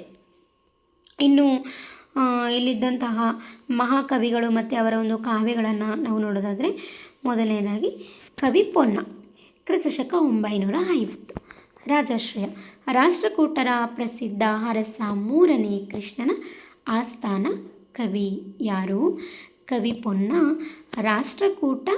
ರಾಷ್ಟ್ರಕೂಟರ ಪ್ರಸಿದ್ಧ ಅರಸನಾಗಿರುವಂತಹ ಮೂರನೇ ಕೃಷ್ಣನ ಆಸ್ಥಾನ ಕವಿಯಾಗಿದ್ದ. ಯಾರು? ಪೊನ್ನ. ಪೊನ್ನನ ಕವಿಯ ಬಿರುದುಗಳನ್ನು ನಾವು ನೋಡೋದಾದರೆ ಉಭಯ ಕವಿ ಚಕ್ರವರ್ತಿ. ಉಭಯ ಕವಿ ಚಕ್ರವರ್ತಿ ಅಂದರೆ ನೋಡಿ, ಉಭಯ ಅಂದರೆ ಎರಡು ಅಂತ, ಅಂದರೆ ಎರಡು ಭಾಷೆಯಲ್ಲಿ ಪರಿಣತಿಯನ್ನು ಹೊಂದಿದಂಥ ಕವಿ ಅಂತ ಅಷ್ಟೆ. ಉಭಯ ಕವಿ ಚಕ್ರವರ್ತಿ ಕನ್ನಡ ಮತ್ತು ಸಂಸ್ಕೃತ ಎರಡೂ ಭಾಷೆಗಳಲ್ಲಿ ಮಹಾಕಾವ್ಯ ಬರೆಯುವ ಅದ್ಭುತ ಪಾಂಡಿತ್ಯ ಹೊಂದಿದವನು. ಯಾರು? ಪೊನ್ನ. ಅದರಿಂದ ಪೊನ್ನನನ್ನು ಉಭಯ ಕವಿ ಚಕ್ರವರ್ತಿ ಅಂತ ಕರೆಯಲಾಗಿದೆ. ಇದು ಕೂಡ ಪರೀಕ್ಷಾ ದೃಷ್ಟಿಯಿಂದ ಭಾಳ ಮುಖ್ಯವಾದಂಥ ಅಂಶ ಆಗಿದೆ, ನೆನ್ಪಿಟ್ಕೋಬೇಕು. ಇವನು ಎರಡು ಭಾಷೆಯಲ್ಲಿ ಕಾವ್ಯವನ್ನು ರಚನೆ ಮಾಡುವಂಥ ಒಂದು ಪಾಂಡಿತ್ಯ ಹೊಂದಿರೋದ್ರಿಂದ ಇವನಿಗೆ ಉಭಯ ಕವಿ ಚಕ್ರವರ್ತಿ ಎನ್ನುವಂಥ ಬಿರುದು ಇವನಿಗೆ ಇತ್ತು, ಸರಿನಾ. ಇನ್ನು ಮುಂದೆ ನೋಡೋದಾದರೆ ಇವನ ಕೃತಿಗಳು ಶಾಂತಿ ಪುರಾಣ. ಯಾವುದು? ಶಾಂತಿ ಪುರಾಣ. ಇದು ಇವನ ಅತ್ಯಂತ ಪ್ರಮುಖ ಕೃತಿ. ಯಾವುದು? ಪೊನ್ನನ ಪ್ರಮುಖ ಕೃತಿ ಯಾವುದು? ಶಾಂತಿ ಪುರಾಣ. ಇದರಲ್ಲಿ ನಾವು ನೋಡಬಹುದಾದಂತಹ ವಿಷಯ ವಸ್ತು ಏನು ಅಂತಂದರೆ, 14ನೇ ಜೈನ ತೀರ್ಥಂಕರನಾದಂತಹ ಶಾಂತಿನಾಥನ ದಿವ್ಯ ಜೀವನ ಚರಿತ್ರೆಯನ್ನು 12 ಆಶ್ವಾಸಗಳಲ್ಲಿ ಚಂಪು ಶೈಲಿಯಲ್ಲಿ ಬರೆದಿದ್ದಾನೆ. ನೋಡಿ, ಇದು ಬಹಳ ಮುಖ್ಯವಾಗಿದೆ. ಪೊನ್ನ ರಚನೆ ಮಾಡಿರುವಂತಹ ಕೃತಿ ಯಾವುದು ಅಂತ ಕೇಳ್ಬೋದು, ಶಾಂತಿ ಪುರಾಣ, ಸರಿನಾ. ಹಾಗೆಯೇ ಶಾಂತಿ ಪುರಾಣದಲ್ಲಿರುವಂತಹ ಜೈನ ತೀರ್ಥಂಕರ ಯಾರು ಅಂತಂದರೆ, ಯಾರು? ಶಾಂತಿನಾಥ. ಆ ಶಾಂತಿನಾಥ ಎಷ್ಟನೇ ತೀರ್ಥಂಕರ ಅಂತಂದರೆ ಜೈನ ತೀರ್ಥಂಕರಲ್ಲಿ 16ನೇ ತೀರ್ಥಂಕರ ಆಗಿ ಬರ್ತಾನೆ. ಹಾಗೆ ಶಾಂತಿ ಪುರಾಣದಲ್ಲಿ ಒಟ್ಟು ಎಷ್ಟು ಅಧ್ಯಾಯಗಳಿದೆ ಅಂತ ನೋಡೋದಂದರೆ 12 ಅಧ್ಯಾಯ ಅಥವಾ 12 ಆಶ್ವಾಸಗಳನ್ನು ನಾವು ನೋಡ್ಬೋದು. ಇದು ಪರೀಕ್ಷಾ ದೃಷ್ಟಿಯಿಂದ ಭಾಳ ಮುಖ್ಯವಾಗಿದೆ, ನೋಡ್ಕೊಳ್ಳಿ. ಶಾಂತಿ ಪುರಾಣ ಇವನು ರಚನೆ ಮಾಡಿರುವಂಥ ಪ್ರಮುಖ ಕೃತಿ. ಇದು 16ನೇ ತೀರ್ಥಂಕರನಾದಂಥ ಶಾಂತಿನಾಥನ ದಿವ್ಯ ಜೀವನದ ಚರಿತ್ರೆಯನ್ನು ಹೇಳುತ್ತೆ. ಹಾಗೆ ಶಾಂತಿ ಪುರಾಣ ಒಟ್ಟು 12 ಆಶ್ವಾಸಗಳನ್ನ ಒಳಗೊಂಡಿದೆ. ಇದು ಚಂಪು ಶೈಲಿಯಲ್ಲಿ ರಚನೆಯಾಗಿರುವಂಥ ಒಂದು ಕೃತಿಯಾಗಿದೆ ಅಂತ ನಾವು ಇಲ್ಲಿ ನೋಡ್ಬೋದು, ಸರಿನಾ. ಇನ್ನು ಮುಂದೆ ನೋಡೋದಾದರೆ ಭುವನೈಕ್ಯ ರಾಮಾಭ್ಯುದಯ. ಇದು ಲೌಕಿಕ ಕಾವ್ಯ. ತನ್ನ ಆಶ್ರಯ ಅಂದಾತನಾದ ಮೂರನೇ ಕೃಷ್ಣನನ್ನು, ಅಂದರೆ ಅವನಿಗೆ ಭುವನೈಕ್ಯ ರಾಮ ಎಂಬ ಬಿರುದಿತ್ತು, ಸರಿನಾ. ಮೂರನೇ ಕೃಷ್ಣನ ರಾಮನಿಗೆ ಹೋಲಿಸಿ ಬರೆದ ರಾಮಾಯಣ ಕಥೆ. ಈ ಕೃತಿ ಪ್ರಸ್ತುತ ನಾಶವಾಗಿದೆ, ಕೇವಲ ಉಲ್ಲೇಖಗಳಿವೆ ಅಷ್ಟೆ. ನೋಡಿ, ಪೊನ್ನ ರಚನೆ ಮಾಡಿರುವಂತಹ ಮತ್ತೊಂದು ಕೃತಿ ಅಂತಂದರೆ ಭುವನೈಕ್ಯ ರಾಮಾಭ್ಯುದಯ. ಸರಿನಾ? ಈ ಭುವನೈಕ್ಯ ರಾಮಾಭ್ಯುದಯ ಅನ್ನೋದು ಇದೊಂದು ಲೌಕಿಕ ಕಾವ್ಯವಾಗಿದೆ. ಸರಿನಾ? ಲೌಕಿಕ ಕಾವ್ಯ. ಇದು ತನ್ನ ಆಶ್ರಯದಾತನಾದಂಥ 3ನೇ ಕೃಷ್ಣ, ಪೊನ್ನನ ಆಶ್ರಯದಾತ ಯಾರು? 3ನೇ ಕೃಷ್ಣ. ಸರಿನಾ? ಅವನಿಗೆ ಭುವನೈಕ್ಯ ರಾಮ ಎಂಬಂಥ ಬಿರುದಿತ್ತು. ಸರಿನಾ? ರಾಮನಿಗೆ ಹೋಲಿಸಿ ಬರೆದಂಥ ರಾಮಾಯಣ ಕಥೆ ಯಾವುದು? ಭುವನೈಕ್ಯ ರಾಮಾಭ್ಯುದಯ. ಈ ಕೃತಿ ನಾಶವಾಗಿದೆ. ಈ ಕೃತಿ ನಮಗೆ ಪ್ರಸ್ತುತ ಲಭ್ಯವಿಲ್ಲ. ಆದರೆ ಈ ಕೃತಿ ರಚನೆಯಾಗಿದೆ ಅಂತ ಮಾತ್ರ ನಮಗೆ ಉಲ್ಲೇಖಗಳಿದೆ ಅಂತ ನಾವು ಇಲ್ಲಿ ನೋಡ್ಬೋದು. ಇದು ಇವನು ರಚನೆ ಮಾಡಿರುವಂತಹ ಲೌಕಿಕ ಕಾವ್ಯ. ನೆನಪಿಟ್ಕೋಬೇಕು. ಈ ಕವಿಗಳು ರಚನೆ ಮಾಡಿರುವಂತಹ ಲೌಕಿಕ ಕಾವ್ಯಗಳು ಯಾವುದು, ಧಾರ್ಮಿಕ ಕಾವ್ಯಗಳು ಯಾವುದು ಅನ್ನೋದನ್ನು ನೀವು ಕನ್ಫ್ಯೂಸ್ ಮಾಡ್ಕೋಬಾರ್ದು. ನೀವು ಅದನ್ನು ನೆನಪಿಟ್ಕೊಬೇಕು. ಸರಿನಾ? ಭುವನೈಕ್ಯ ರಾಮಾಭ್ಯುದಯ ಅನ್ನೋದು ಲೌಕಿಕ ಕಾವ್ಯ. ಹಾಗಾದರೆ ಈ ಪೊನ್ನ ರಚನೆ ಮಾಡಿರುವಂತಹ ಭುವನೈಕ್ಯ ರಾಮಾಭ್ಯುದಯ ಲೌಕಿಕ ಕಾವ್ಯ ಆದರೆ, ಪೊನ್ನ ರಚನೆ ಮಾಡಿರುವಂತಹ ಶಾಂತಿ ಪುರಾಣ ಕಾವ್ಯ ಲೌಕಿಕ ಕಾವ್ಯನೋ ಅಥವಾ ಧಾರ್ಮಿಕ ಕಾವ್ಯನೋ ಯಾವುದು ಅಂತ ಕಾಮೆಂಟ್ ಮಾಡಿ ನೋಡೋಣ. ನಿಮಗೆ ಇದು ನೇರವಾದ ಪ್ರಶ್ನೆ. ಪೊನ್ನ ರಚನೆ ಮಾಡಿರುವಂತಹ ಶಾಂತಿ ಪುರಾಣ ಇದು ಯಾವ ಒಂದು ಶೈಲಿಯಲ್ಲಿದೆ? ಲೌಕಿಕ ಕಾವ್ಯನೋ ಅಥವಾ ಧಾರ್ಮಿಕ ಕಾವ್ಯನೋ ಅಂತ ನೀವು ಕಾಮೆಂಟ್ ಮಾಡಿ. ಇದು ಕೂಡ ಚಂಪು ಶೈಲಿಯಲ್ಲಿ ರಚನೆಯಾಗಿದೆ. ಸರಿನಾ? ಹಾಗೆಯೇ ಭುವನೈಕ್ಯ ರಾಮಾಭ್ಯುದಯನೂ ಕೂಡ ಚಂಪು ಶೈಲಿಯಲ್ಲಿ ರಚನೆಯಾಗಿರುವಂಥ ಒಂದು ಪ್ರಮುಖ ಕಾವ್ಯ ಅಂತ ಹೇಳ್ಬೋದು. ಇನ್ನು ಮತ್ತೊಂದು ಕೃತಿ ನೋಡೋದಾದರೆ ಜಿನಾಕ್ಷರಮಾಲೆ. ಕನ್ನಡ ವರ್ಣಮಾಲೆಯ ಅಕ್ಷರಗಳನ್ನು ಆಧರಿಸಿ ಜೈನ ಧರ್ಮದ ಸ್ತುತಿಯನ್ನು ಒಳಗೊಂಡಿರುವ 39 ಪದ್ಯಗಳ ಸಣ್ಣ ಕೃತಿ. ನೋಡಿ, ಪೊನ್ನ ರಚನೆ ಮಾಡಿರುವಂತಹ ಮತ್ತೊಂದು ಕೃತಿ ಜಿನಾಕ್ಷರಮಾಲೆ. ಈ ಜಿನಾಕ್ಷರಮಾಲೆಯಲ್ಲಿ ನಾವು ಏನು ನೋಡ್ಬೋದು ಅಂತಂದರೆ, ಕನ್ನಡ ವರ್ಣಮಾಲೆಯ ಅಕ್ಷರಗಳನ್ನ ಆಧರಿಸಿಕೊಂಡು ಜೈನ ಧರ್ಮದ ಸ್ತುತಿಯನ್ನು ಒಳಗೊಂಡಿರುವಂತಹ 39 ಪದ್ಯಗಳ ಒಂದು ಸಣ್ಣ ಕೃತಿಯಾಗಿದೆ. ಯಾವುದು? ಜಿನಾಕ್ಷರಮಾಲೆ. ಸರಿನಾ? ಇಷ್ಟು ಕೂಡ ಪೊನ್ನ ರಚನೆ ಮಾಡಿರುವಂಥ ಕೃತಿಗಳು ಯಾವುದು? ಶಾಂತಿ ಪುರಾಣ, ಭುವನೈಕ್ಯ ರಾಮಾಭ್ಯುದಯ, ಜಿನಾಕ್ಷರಮಾಲೆ. ಇನ್ನು ಮುಂದೆ ರಾಷ್ಟ್ರಕೂಟರ ಕಾಲದಲ್ಲಿ ನೋಡುವಂತಹ ಮತ್ತೊಬ್ಬ ಕವಿ ಅಂತ ನೋಡೋದಾದರೆ ಶಿವಕೋಟ್ಯಾಚಾರ್ಯ. ಇವರ ಕಾಲ ಕ್ರಿಸ್ತಶಕ 920. ಇವರ ಕೃತಿ ಯಾವುದು? ಒಡ್ಡಾರಾಧನೆ ಕನ್ನಡದ ಮೊಟ್ಟ ಮೊದಲ ಉಪಲಬ್ಧ ಗದ್ಯ ಕೃತಿ. ಯಾವುದು? ಕನ್ನಡದ ಮೊಟ್ಟ ಮೊದಲ ಉಪಲಬ್ಧ ಗದ್ಯ ಕೃತಿ ಯಾವುದು ಅಂತಂದರೆ ಒಡ್ಡಾರಾಧನೆ. ಸರಿನಾ? ಇದು ನಿಮಗೆ ನೆನಪಿರಬೇಕು. ಇನ್ನು ಈ ಒಡ್ಡಾರಾಧನೆಯ ಒಂದು ಗ್ರಂಥದ ಒಂದು ವಿಶೇಷತೆಯನ್ನು ನಾವು ಇಲ್ಲಿ ನೋಡೋದಾದರೆ, ಪ್ರಾಕೃತ ಭಾಷೆಯ ಅರಿಶಿನನ ಬೃಹತ್ ಕಥಾಕೋಶವನ್ನು ಆಧರಿಸಿ ಬರೆಯಲಾಗಿದೆ. ಇದರಲ್ಲಿ ಒಟ್ಟು 19 ಕಥೆಗಳಿವೆ. ಜೈನ ಮುನಿಗಳು ತಮ್ಮ ತಪಸ್ಸಿನ ಕಾಲದಲ್ಲಿ ಬರುವ ಕಷ್ಟಗಳನ್ನು ಹೇಗೆ ಧೀರವಾಗಿ ಎದುರಿಸಿ ಸನ್ಯಾಸನ ವಿಧಿಯಿಂದ ಅಂದರೆ ಸಲ್ಲೇಖನ ವ್ರತ ವಿಧಿಯಿಂದ ಪ್ರಾಣ ಬಿಟ್ಟರು ಎಂಬುದನ್ನು ಆಕರ್ಷಕ ಕಥೆಗಳ ಮೂಲಕ ಹೇಳಲಾಗಿದೆ. ಅಂದಿನ ಕಾಲದ ಸಾಮಾಜಿಕ, ಆರ್ಥಿಕ ಮತ್ತು ಧಾರ್ಮಿಕ ಪರಿಸ್ಥಿತಿಯನ್ನು ತಿಳಿಯಲು ಇದು ಕನ್ನಡಿಯಾಗಿದೆ. ನೋಡಿ, ಒಡ್ಡಾರಾಧನೆಯ ಬಗ್ಗೆ, ಶಿವಕೋಟ್ಯಾಚಾರ್ಯರ ಒಡ್ಡಾರಾಧನೆಯ ಬಗ್ಗೆ ನಾವು ನೋಡೋದಾದರೆ, ನೋಡಿ ಇದಕ್ಕೂ ಕೂಡ ಇದು ಸಂಬಂಧಿಸಿದಂತೆ ಈ ಒಡ್ಡಾರಾಧನೆ ಮತ್ತು ಶಿವಕೋಟ್ಯಾಚಾರ್ಯರ ಈ ಒಂದು ಕರ್ತೃತ್ವದ ಬಗ್ಗೆ, ಕಾವ್ಯದ ಬಗ್ಗೆ ಹಲವಾರು ಗೊಂದಲ ಇದೆ. ಮತ್ತು ಅದು ಅಂತಿಮವಾಗಿ ತೀರ್ಮಾನವೂ ಕೂಡ ಆಗಿದೆ ಯಾರ ಒಂದು ರಚನೆ ಅಂತ. ಹಾಗೆಯೇ ಇದಕ್ಕೆ ಸಂಬಂಧಿಸಿದಂತೆ ನಾನು ಯಾವುದು ಹಳೆ ವೀಡಿಯೋಸ್ಗಳು ಮಾಡಿದ್ದೀನಿ. ಅಂದರೆ ಕಳೆದ ತರಗತಿಯಲ್ಲಿ ಮಾಡಿರುವಂಥ ಅದರಲ್ಲಿ ಹುಡುಕಿ ಸಿಗುತ್ತೆ. ಅದರಲ್ಲಿ ನನಗೆ ಸವಿಸ್ತಾರವಾಗಿ ಶಿವಕೋಟ್ಯಾಚಾರ್ಯರ ಬಗ್ಗೆ ನಾನು ವಿವರಣೆಯನ್ನು ಕೊಟ್ಟಿದ್ದೀನಿ. ಮತ್ತು ಒಡ್ಡಾರಾಧನೆಯ ಈ ಗ್ರಂಥದ ಬಗ್ಗೆಯೂ ಕೂಡ ವಿವರಣೆ ಕೊಟ್ಟಿದ್ದೀನಿ. ಅದ್ರ ಜೊತೆಗೆ ಒಡ್ಡಾರಾಧನೆಯಲ್ಲಿರುವಂಥ 19 ಕಥೆಗಳನ್ನೂ ಕೂಡ ನಾನಲ್ಲಿ ಮೆನ್ಷನ್ ಮಾಡಿದ್ದೀನಿ. ಈ ಕಥೆಗಳು ಮಾತ್ರ ಬಹಳ ಮುಖ್ಯವಾಗಿದೆ. ಪರೀಕ್ಷಾ ದೃಷ್ಟಿಯಲ್ಲಿ ಈ ಒಡ್ಡಾರಾಧನೆಯಲ್ಲಿರುವಂಥ ಕಥೆಗಳನ್ನ ಕೇಳ್ತಾನೆ. ಈ ಕಥೆಗಳು ಕೊಟ್ಟು ಅವನು ಎಷ್ಟು ಕಥೆಗಳಿದೆ ಅಂತನಾದರೂ ಕೇಳ್ಬೋದು. ಅಥವಾ 2ನೇ ಕಥೆ ಯಾವುದು, 13ನೇ ಕಥೆ ಯಾವುದು, 19ನೇ ಕಥೆ ಯಾವುದು ಅಂತ ಕೇಳ್ಬೋದು. ಅದರಿಂದ ನೀವು ಆ ಕಥೆಗಳನ್ನ 19 ಕಥೆಗಳನ್ನ ನೋಡ್ಕೊಳ್ಳೋದು ಅಷ್ಟೇ ಅಲ್ಲದೆ ಆ ಕಥೆಗಳ ಒಂದು ಕಾಲಾನುಕ್ರಮವನ್ನು ಕೂಡ ನೀವು ನೋಡ್ಕೊಂಡಿರಬೇಕು. ಯಾವ ಕಥೆ ಆದಮೇಲೆ ಯಾವ ಕಥೆ ಬರುತ್ತೆ ಅನ್ನೋದನ್ನು ಕೂಡ ನೀವು ತಿಳ್ಕೊಬೇಕು. ಅದರಿಂದ ನಾನು ಇದಕ್ಕೆ ಸಂಬಂಧಿಸಿದಂಥ 19 ಕಥೆಗಳ ಉಲ್ಲೇಖವನ್ನು ನನ್ನ ಯೂಟ್ಯೂಬ್ ಕ್ಲಾಸಲ್ಲಿ ಒಡ್ಡಾರಾಧನೆ ಮತ್ತು ಶಿವಕೋಟ್ಯಾಚಾರ್ಯ ಅಂತ ನಾನು ಬ್ಯಾನರ್ ಹಾಕಿದ್ದೀನಿ, ನೋಡ್ಕೊಳ್ಳಿ. ಅದರಲ್ಲಿ ಇದು ಹೆಚ್ಚು ಮಾಹಿತಿ ಇದೆ, ಅದನ್ನು ನೀವು ಸ್ವಲ್ಪ ಚೆನ್ನಾಗಿ ನೋಡ್ಕೊಳ್ಳಿ. ಸರಿನಾ? ಇಲ್ಲಿ ನಾನು ಸ್ವಲ್ಪ ಮಾಹಿತಿಯನ್ನು ಅಲ್ಲಿರೋದು ರಿಪೀಟ್ ಆಗೋದು ಬೇಡ ಅಂತ ಕಮ್ಮಿ ಕೊಟ್ಟಿದ್ದೀನಿ ಇಲ್ಲ ಅಷ್ಟೇ. ಸರಿನಾ? ಮುಂದೆ ನೋಡೋಣ. ನೋಡಿ, ಪ್ರಾಕೃತ ಭಾಷೆಯ ಅರಿಶಿನ ಬೃಹತ್ ಕಥಾಕೋಶವನ್ನು ಆಧರಿಸಿ ಬರೆಯಲಾಗಿದೆ. ಯಾವುದನ್ನು? ಒಡ್ಡಾರಾಧನೆ. ಇದು ಇದರ ಒಂದು ವಿಶೇಷತೆ. ಇದರಲ್ಲಿ ಒಟ್ಟು 19 ಕಥೆಗಳಿವೆ. ಎಷ್ಟು? 19. ಈ 19 ಕಥೆಗಳು ನನ್ನ ಹಳೆ ವೀಡಿಯೋಸಲ್ಲಿ ನಾನು ಹಾಕಿದ್ದೀನಿ, ನೋಡ್ಕೊಳ್ಳಿ. ಜೈನ ಮುನಿಗಳು ತಮ್ಮ ತಪಸ್ಸಿನ ಕಾಲದಲ್ಲಿ ಬರುವ ಕಷ್ಟಗಳನ್ನು, ಅಂದರೆ ಏನಪ್ಪ ಇದು ಹೇಳುತ್ತೆ ಅಂತಂದರೆ, ಜೈನ ಮುನಿಗಳು ತಮ್ಮ ತಪಸ್ಸಿನ ಕಾಲದಲ್ಲಿ ಬರುವಂಥ ಕಷ್ಟಗಳನ್ನು ಹೇಗೆ ಅವರು ಧೈರ್ಯವಾಗಿ ಎದುರಿಸಬೇಕು ಅನ್ನುವಂತಹ ಧೈರ್ಯವಾಗಿ ಬರುವಂಥ ಕಷ್ಟಗಳನ್ನ ಎದುರಿಸಿ ಸಲ್ಲೇಖನ ವ್ರತದ ಒಂದು ಮೂಲಕ ಅವರು ಏನು ಮುಕ್ತಿಯನ್ನು ಪಡ್ಕೊಬೇಕು ಅನ್ನೋದನ್ನು ನಾವು ಇಲ್ಲಿ ನೋಡ್ಬೋದು ಈ ಕಥೆಗಳಲ್ಲಿ, ಸರಿನಾ? ಹಾಗೆಯೇ ಸಲ್ಲೇಖನ ವ್ರತ ಸನ್ಯಾಸನ ವಿಧಿಯಿಂದ ಪ್ರಾಣ ಬಿಟ್ಟರು ಎಂಬುದನ್ನು ಆಕರ್ಷಕ ಕಥೆಗಳ ಮೂಲಕ ಹೇಳಲಾಗಿದೆ. ಆ ಜೈನ ಮುನಿಗಳು ಏನು ಕೊನೆಯದಾಗಿ ಸಲ್ಲೇಖನ ವ್ರತ ಇದ್ರ ಮೂಲಕ ಅವರು ಮುಕ್ತಿಯನ್ನು ಪಡ್ಕೊತಾರಲ್ವ, ಅವ್ರು ಹೇಗೆ ಪಡ್ಕೊತಾರೆ ಮತ್ತು ಆ ಒಂದು ಸಲ್ಲೇಖನ ವ್ರತದ ವೈಶಿಷ್ಟ್ಯತೆ ಏನು? ಈ ಸಲ್ಲೇಖನ ವ್ರತ ಅನ್ನೋದು ಇದೊಂದು ಕೊನೆಯ ಘಟ್ಟ, ಸರಿನಾ? ಅವರು ತಪಸ್ಸಿಗೆ ಅಂತ ಇದೊಂದು ಕೊನೆಯ ಘಟ್ಟ. ಅದರದ ಒಂದು ವೈಶಿಷ್ಟ್ಯತೆ ಏನು ಅನ್ನೋದನ್ನು ನಾವು 19 ಕಥೆಗಳಲ್ಲಿ ನಾವು ನೋಡ್ಬೋದು. ಅದನ್ನು ಇಲ್ಲಿ ಹೇಳಲಾಗಿದೆ ಅಷ್ಟೇ. ಕಥೆಗಳಲ್ಲಿ ಅಂದಿನ ಕಾಲದ ಸಾಮಾಜಿಕ, ಆರ್ಥಿಕ ಮತ್ತು ಧಾರ್ಮಿಕ ಪರಿಸ್ಥಿತಿಗಳನ್ನು ತಿಳಿಯಲು ಇದು ಕನ್ನಡಿಯಾಗಿದೆ ಅಂತ ಹೇಳಲಾಗಿದೆ, ಸರಿನಾ? ಅಂದಿನ ಕಾಲದ ಜೈನನ ಒಂದು ಸಾಮಾಜಿಕತೆ ಆಗಿರ್ಬೋದು, ಆರ್ಥಿಕವಾಗಿರ್ಬೋದು, ಧಾರ್ಮಿಕ ಪರಿಸ್ಥಿತಿಯನ್ನಾಗಿರ್ಬೋದು, ಇದನ್ನೆಲ್ಲ ತಿಳ್ಕೊಳ್ಳೋದಕ್ಕೆ ಈ ಒಡ್ಡಾರಾಧನೆ ಅನ್ನೋದು ಒಂದು ಕನ್ನಡಿಯಾಗಿದೆ. ಮತ್ತು ಅಲ್ಲಿರುವಂಥ 19 ಕಥೆಗಳು ಭಾಳ ಮುಖ್ಯವಾಗಿದೆ ಅಂತ ನಾವು ಇಲ್ಲಿ ನೋಡ್ಬೋದಾಗಿದೆ.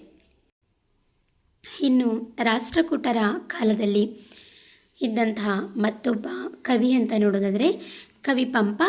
ಯುಗದ ಮಹಾಕವಿ ಅಂತ ಪಂಪನನ್ನು ಬಣ್ಣಿಸಲಾಗಿದೆ. ಈ ಪಂಪನ ಒಂದು ವಿಷಯಕ್ಕೆ ಸಂಬಂಧಿಸಿದಂತೆ ಗಮನಿಸಬೇಕಾದಂತಹ ಒಂದು ಸೂಕ್ಷ್ಮ ಅಂಶವನ್ನು ನೋಡೋಣ. ಪರೀಕ್ಷಾ ದೃಷ್ಟಿಯಿಂದ ಗೊಂದಲ ಮಾಡ್ಕೊಬೇಡಿ. ಪಂಪನಿಗೆ ಆಶ್ರಯ ನೀಡಿದ್ದು ರಾಷ್ಟ್ರಕೂಟರ ಸಾಮಂತರಾಗಿದ್ದ ವೇಮುಳವಾಡದ ಚಾಲುಕ್ಯ ಅರಸ ಹರಿಕೇಸರಿ. ನೋಡಿ, ಪಂಪನಿಗೆ ಆಶ್ರಯ ನೀಡಿದ್ದು ರಾಷ್ಟ್ರಕೂಟರ ಸಾಮಂತ ಅರಸನಾಗಿದ್ದಂತಹ ವೇಮುಲವಾಡದ ಚಾಲುಕ್ಯ ಅರಸ ಹರಿಕೇಸರಿ. ಆದರೆ ಪಂಪ ಬದುಕಿದ್ದ ಕಾಲಘಟ್ಟ ಕ್ರಿಸ್ತಶಕ 941. ರಾಷ್ಟ್ರಕೂಟರ ಒಂದು ಕಾಲವೇ ಆಗಿದೆ ಅಂತ ನಾವು ನೋಡ್ಬೋದು, ಸರಿನಾ? ಇದು ಬಹಳ ಪ್ರಮುಖವಾಗಿ ಗಮನಿಸಬೇಕಾದಂಥ ಒಂದು ಅಂಶ, ಗೊಂದಲ ಮಾಡ್ಕೊಬೇಡಿ. ಇನ್ನು ಇವರ ಕೃತಿಗಳನ್ನು ನೋಡೋದಾದರೆ ಮೊದಲ ಆದಿಪುರಾಣ, ಮೊದಲ ತೀರ್ಥಂಕರ ಪುರುದೇವನ ಕಥೆಯನ್ನು ಒಳಗೊಂಡಿರುವಂತಹ ಒಂದು ಧಾರ್ಮಿಕ ಕೃತಿ ಯಾವುದು?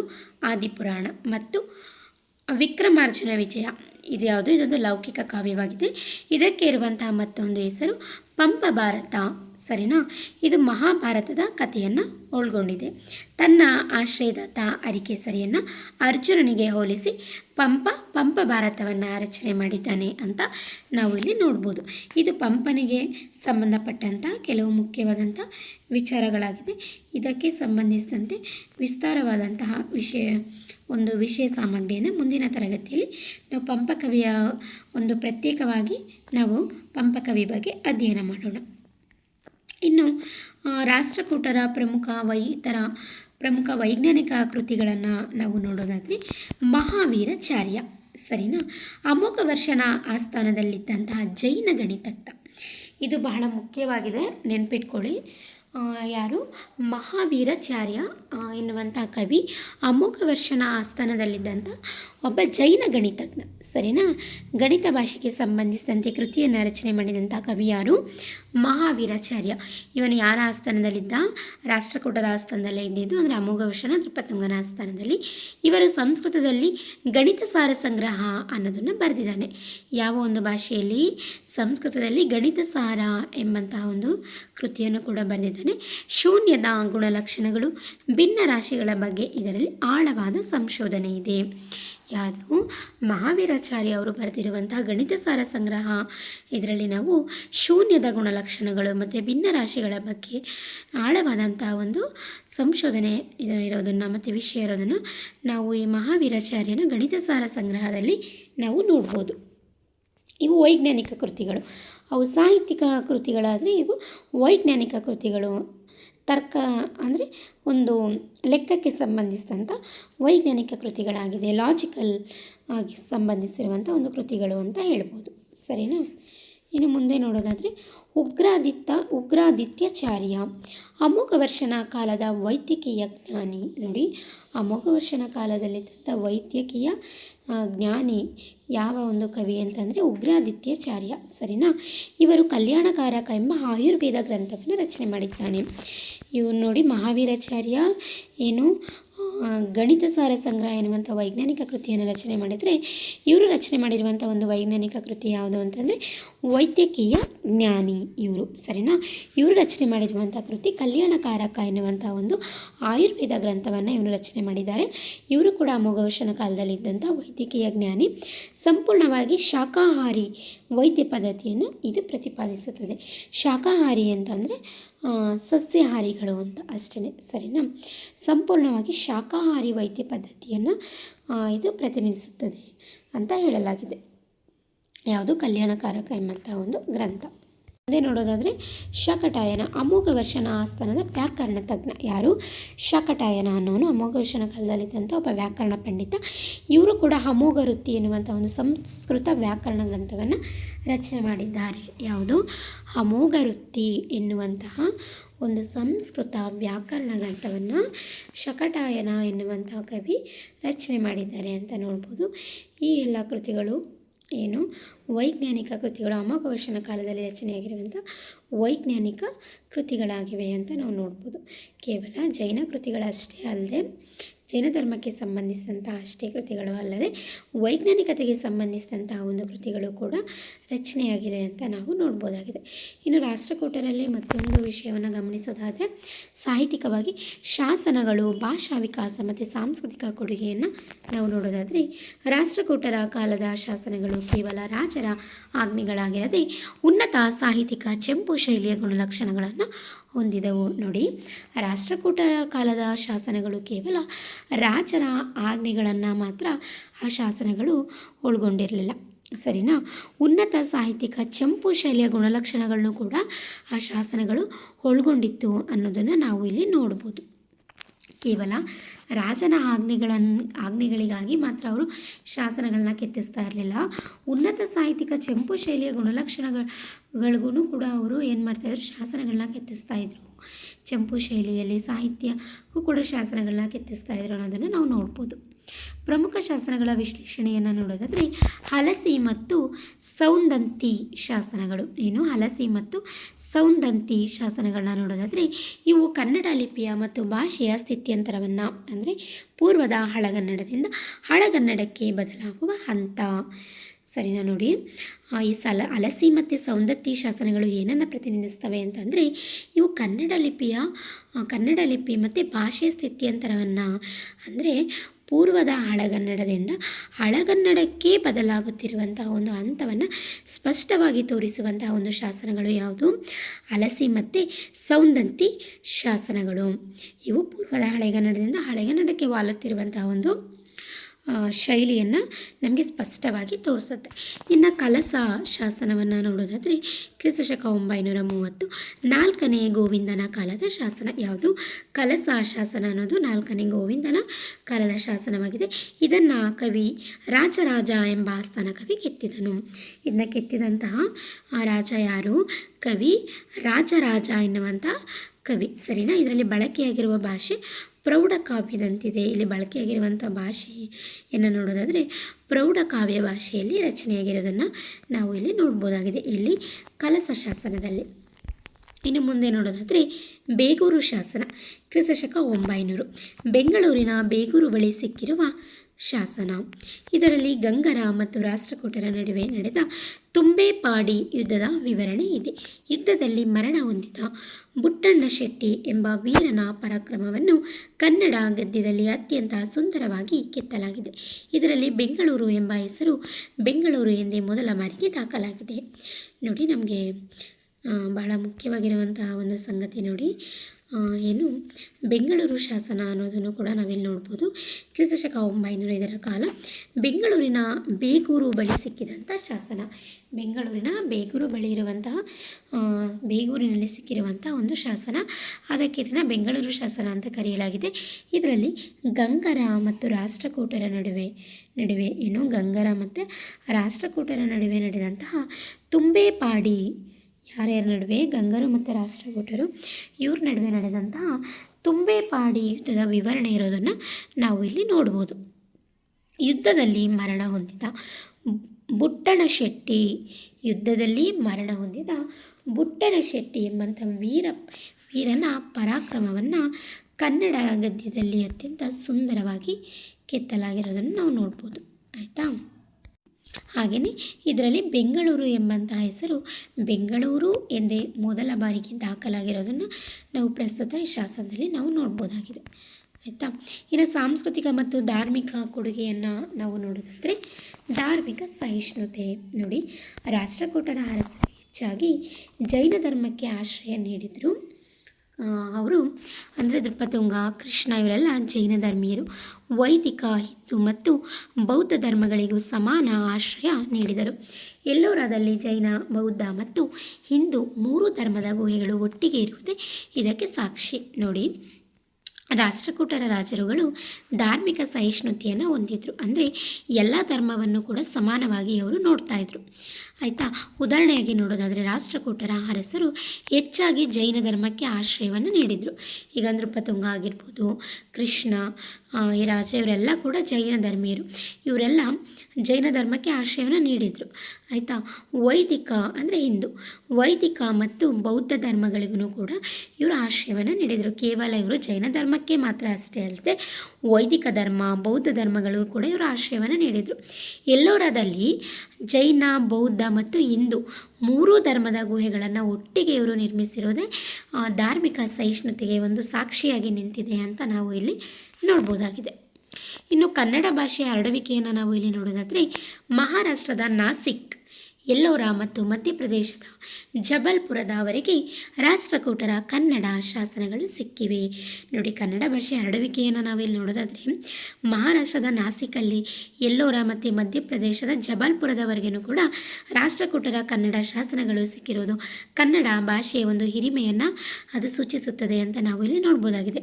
ಇದರ ಅರ್ಥ ಅಂದಿನ ಕಾಲದಲ್ಲಿ ಕನ್ನಡದ ಪ್ರಭಾವ ಇಡೀ ಮಧ್ಯ ಭಾರತಾದ್ಯಂತ ಹರಡಿತ್ತು ಅನ್ನೋದನ್ನು ನಾವು ಇಲ್ಲಿ ನೋಡ್ಬೋದು. ಯಾವುದು ಈ ಕನ್ನಡ ಭಾಷೆಯ ಹರಡುವಿಕೆ ಅನ್ನೋದು ಈ ಎಲ್ಲ ಮಹಾರಾಷ್ಟ್ರದ ನಾಸಿಕ್, ಎಲ್ಲೋರ, ಮಧ್ಯಪ್ರದೇಶ, ಜಬಲ್ಪುರ ಈ ರಾಷ್ಟ್ರಕೂಟರ ಕನ್ನಡ ಶಾಸನಗಳು ಇಲ್ಲಿ ಸಿಕ್ಕಿರೋದ್ರಿಂದ ಅಂದಿನ ಕಾಲದಲ್ಲೇ ಕನ್ನಡದ ಪ್ರಭಾವ ಇಡೀ ಮಧ್ಯ ಭಾರತಾದ್ಯಂತ ಎಷ್ಟು ಹರಡಿತ್ತು ಅನ್ನೋದನ್ನು ನಾವು ಇಲ್ಲಿ ನೋಡ್ಬೋದಾಗಿದೆ. ಆಯಿತಾ? ಇದಿಷ್ಟು ಕೂಡ ರಾಷ್ಟ್ರಕೂಟರಿಗೆ ಸಂಬಂಧಿಸಿದಂತಹ ಸಾಂಸ್ಕೃತಿಕ ಮತ್ತು ಧಾರ್ಮಿಕ ಕೊಡುಗೆಗಳಾಗಿದೆ. ಮತ್ತು ಅವರು ಧರ್ಮ ಸಹಿಷ್ಣುವಾಗಿದ್ದರು ಅನ್ನೋದನ್ನು ನೋಡ್ಬೋದು. ಹಾಗೆಯೇ ಅವರ ಒಂದು ಸಾಹಿತ್ಯಿಕ ಕೊಡುಗೆ, ಹಾಗೆಯೇ ರಾಷ್ಟ್ರಕೂಟರ ಆಸ್ಥಾನದ ಕವಿಗಳ ರಚನೆ, ಕಾವ್ಯಗಳ ರಚನೆಯನ್ನು ನೋಡಿದ್ವಿ. ಮತ್ತು ರಾಜರು ನೀಡಿದಂಥ ಪ್ರೋತ್ಸಾಹಗಳನ್ನ ನೋಡಿದ್ವಿ. ಇಷ್ಟೆಲ್ಲ ಅಂಶಗಳನ್ನು ಕೂಡ ನಾವು ಪ್ರಸ್ತುತ ತರಗತಿಯಲ್ಲಿ ನೋಡಿದ್ವಿ. ಹಾಗೆಯೇ ಕೊನೆಯದಾಗಿ ಇದಕ್ಕೆ ಒಂದು ಪರಿಸಮಾಪ್ತಿಯನ್ನು ನಾವು ನೋಡೋದಾದರೆ ರಾಷ್ಟ್ರಕೂಟರ ಕಾಲವು ಪ್ರಾಚೀನ ಕನ್ನಡ ಸಾಹಿತ್ಯದ ಸುವರ್ಣಯುಗವಾಗಿದೆ. ಹೌದಲ್ವಾ? ನಾವಿಷ್ಟು ವಿಚಾರಗಳನ್ನು ನಾವು ತಿಳ್ಕೊಂಡ್ವಿ. ನೋಡಿ, ರಾಷ್ಟ್ರಕೂಟರ ಕಾಲವು ಪ್ರಾಚೀನ ಕನ್ನಡ ಸಾಹಿತ್ಯದ ಒಂದು ಸುವರ್ಣಯುಗವಾಗಿದೆ ಅಂತ ನಾವು ಹೇಳ್ಬೋದು. ಹಾಗೆಯೇ ಅಮೋಘ ವರ್ಷ ನೃಪತುಂಗ, ಪಂಪ ಮತ್ತು ಪೊನ್ನರಂತಹ ಶ್ರೇಷ್ಠ ಕವಿಗಳಿಗೆ ರಾಜಶ್ರಯ ನೀಡುವ ಮೂಲಕ, ಹೌದಲ್ವಾ, ಅಮೋಘ ವರ್ಷ ನೃಪತುಂಗ ಹಾಗೆ ಅನೇಕ ರಾಜರುಗಳು ಪಂಪ, ಪೊನ್ನರಂತಹ ಶ್ರೇಷ್ಠ ಕವಿಗಳಿಗೆ ರಾಜಶ್ರಯವನ್ನು ನೀಡುವ ಮೂಲಕ ಕನ್ನಡ ಭಾಷೆಯ ಭದ್ರ ಬುನಾದಿಗೆ ಈ ರಾಜವಂಶ ಕಾರಣವಾಯಿತು ಅಂತ ನಾವು ಇಲ್ಲಿ ನೋಡ್ಬೋದು. ಹಾಗೆಯೇ ಕಾವ್ಯ, ಗಣಿತ ಮತ್ತು ವೈದ್ಯಕೀಯದಂತಹ ವಿವಿಧ ಕ್ಷೇತ್ರಗಳಲ್ಲಿ ಕೃತಿಗಳು ರಚನೆಯಾಗಲು ಇವರ ಪ್ರೋತ್ಸಾಹವೇ ಮುಖ್ಯ ಆಧಾರ. ನೋಡಿ, ಹೇಗೆ ಪಂಪ, ರನ್ನ, ಪೊನ್ನರಂತಹ ಕವಿಗಳಿಗೆ ಆಶ್ರಯವನ್ನು ಇವರು ನೀಡಿದ್ರು, ಹಾಗೆಯೇ ಕ್ಷಮೆ ಇರಲಿ, ನೋಡಿ, ಪಂಪ, ಪೊನ್ನರಂತಹ ಶ್ರೇಷ್ಠ ಕವಿಗಳಿಗೆ ಇವರು ರಾಜಶ್ರಯವನ್ನು ನೀಡಿದ್ರು. ಹಾಗೆಯೇ ಕಾವ್ಯ, ಗಣಿತ ಮತ್ತು ವೈದ್ಯಕೀಯದಂತಹ ವಿವಿಧ ಕ್ಷೇತ್ರಗಳಲ್ಲೂ ಕೂಡ ಇವರು ಕಾವ್ಯವನ್ನು ರಚನೆ ಮಾಡಲು ಪ್ರೋತ್ಸಾಹವನ್ನು ಇವರು ಕೊಟ್ಟಿದ್ದರು. ಯಾರು? ರಾಷ್ಟ್ರಕೂಟರು. ಹೀಗಾಗಿ ಸಾಹಿತ್ಯ ಮತ್ತು ಸಂಸ್ಕೃತಿಗೆ ರಾಷ್ಟ್ರಕೂಟರು ನೀಡಿದಂತಹ ಕೊಡುಗೆ ಕರ್ನಾಟಕದ ಇತಿಹಾಸದಲ್ಲಿ ಅತ್ಯಂತ ಅಮೂಲ್ಯ ಮತ್ತು ಹೆಮ್ಮೆಯ ಅಧ್ಯಾಯವಾಗಿದೆ ಅಂತ ನಾವು ಹೇಳಿದರೆ ತಪ್ಪಾಗಲಾರದು. ಹಾಗಾದರೆ ಪ್ರಸ್ತುತ ತರಗತಿಯಲ್ಲಿ ನಾವು ಪ್ರಾಚೀನ ಕನ್ನಡ ಸಾಹಿತ್ಯ ಮತ್ತು ರಾಜಾಶ್ರಯ, ಇದರಲ್ಲಿ ರಾಷ್ಟ್ರಕೂಟರು ವಿಡಿಯೋ ಭಾಗ 1, ಇದರಲ್ಲಿ ನಾವು ರಾಷ್ಟ್ರಕೂಟರ ಬಗ್ಗೆ ಸಂಪೂರ್ಣವಾದಂತಹ ಒಂದು ಮಾಹಿತಿಯನ್ನು ತಿಳ್ಕೊಂಡಿದ್ದೀವಿ. ಮುಂದಿನ ತರಗತಿಯಲ್ಲಿ ಮತ್ತೊಂದು ವಿಷಯವನ್ನು ನೋಡೋಣ. ಅಂದರೆ ಇದಕ್ಕೆ ಸಂಬಂಧಿಸಿದಂತೆ ವಿಡಿಯೋ ಭಾಗ 2 ನೋಡೋಣ. ಇದರಲ್ಲಿ ಅದಕ್ಕೆ ಸಂಬಂಧಿಸಿದಂತೆ ಪರೀಕ್ಷಾ ದೃಷ್ಟಿಯಿಂದ ಪ್ರಮುಖ ಬಹು ಆಯ್ಕೆ ಪ್ರಶ್ನೆಗಳನ್ನು ನಾವು ಕೊಡಲಾಗಿದೆ. ಅದನ್ನು ಮುಂದಿನ ವಿಡಿಯೋದಲ್ಲಿ ನಾವು ನೋಡೋಣ. ನಮ್ಮ ತರಗತಿ ನಿಮಗೆ ಇಷ್ಟ ಆಗಿದೆ ಅಂತ ಭಾವಿಸ್ತೀನಿ. ದಯವಿಟ್ಟು ಇನ್ನೂ ಯಾರು ನನ್ನ ತರಗತಿಯನ್ನು ಲೈಕ್ ಮಾಡದೆ ಸಬ್ಸ್ಕ್ರೈಬ್ ಮಾಡದೆ ನೋಡುತ್ತಿದ್ದೀರೋ, ಮೊದಲು ನನ್ನ ತರಗತಿಯನ್ನು ಸಬ್ಸ್ಕ್ರೈಬ್ ಮಾಡಿಕೊಂಡು ಒಂದು ಲೈಕನ್ನು ಕೊಟ್ಟು ನೀವು ತರಗತಿಯನ್ನು ಪ್ರಾರಂಭಿಸಿ. ನೀವು ಕೊಡುವಂತಹ ಒಂದು ಲೈಕ್ ಮತ್ತು ನೀವು ಮಾಡುವಂತಹ ಒಂದು ಸಬ್ಸ್ಕ್ರೈಬ್ ನನಗೆ ಇನ್ನೂ ಹೆಚ್ಚು ತರಗತಿಗಳನ್ನು ಮಾಡಲು ಪ್ರೋತ್ಸಾಹ ಸಿಕ್ಕಿದಂತಾಗುತ್ತದೆ. ಮುಂದಿನ ಭಾಗ 2ರಲ್ಲಿ ಭೇಟಿಯಾಗೋಣ. ಧನ್ಯವಾದಗಳು. ಶುಭ ದಿನ. ದಯವಿಟ್ಟು ನನ್ನ ತರಗತಿಗೆ ಲೈಕ್ ಮಾಡಿ, ಸಬ್ಸ್ಕ್ರೈಬ್ ಮಾಡಿ, ಬೆಲ್ ಐಕಾನ್ ಕ್ಲಿಕ್ ಮಾಡಿ. ನಾನು ಇನ್ನೂ ಹೆಚ್ಚು ತರಗತಿಗಳನ್ನು ಮಾಡಲು ನನಗೆ ಪ್ರೋತ್ಸಾಹವನ್ನು ನೀಡಿ.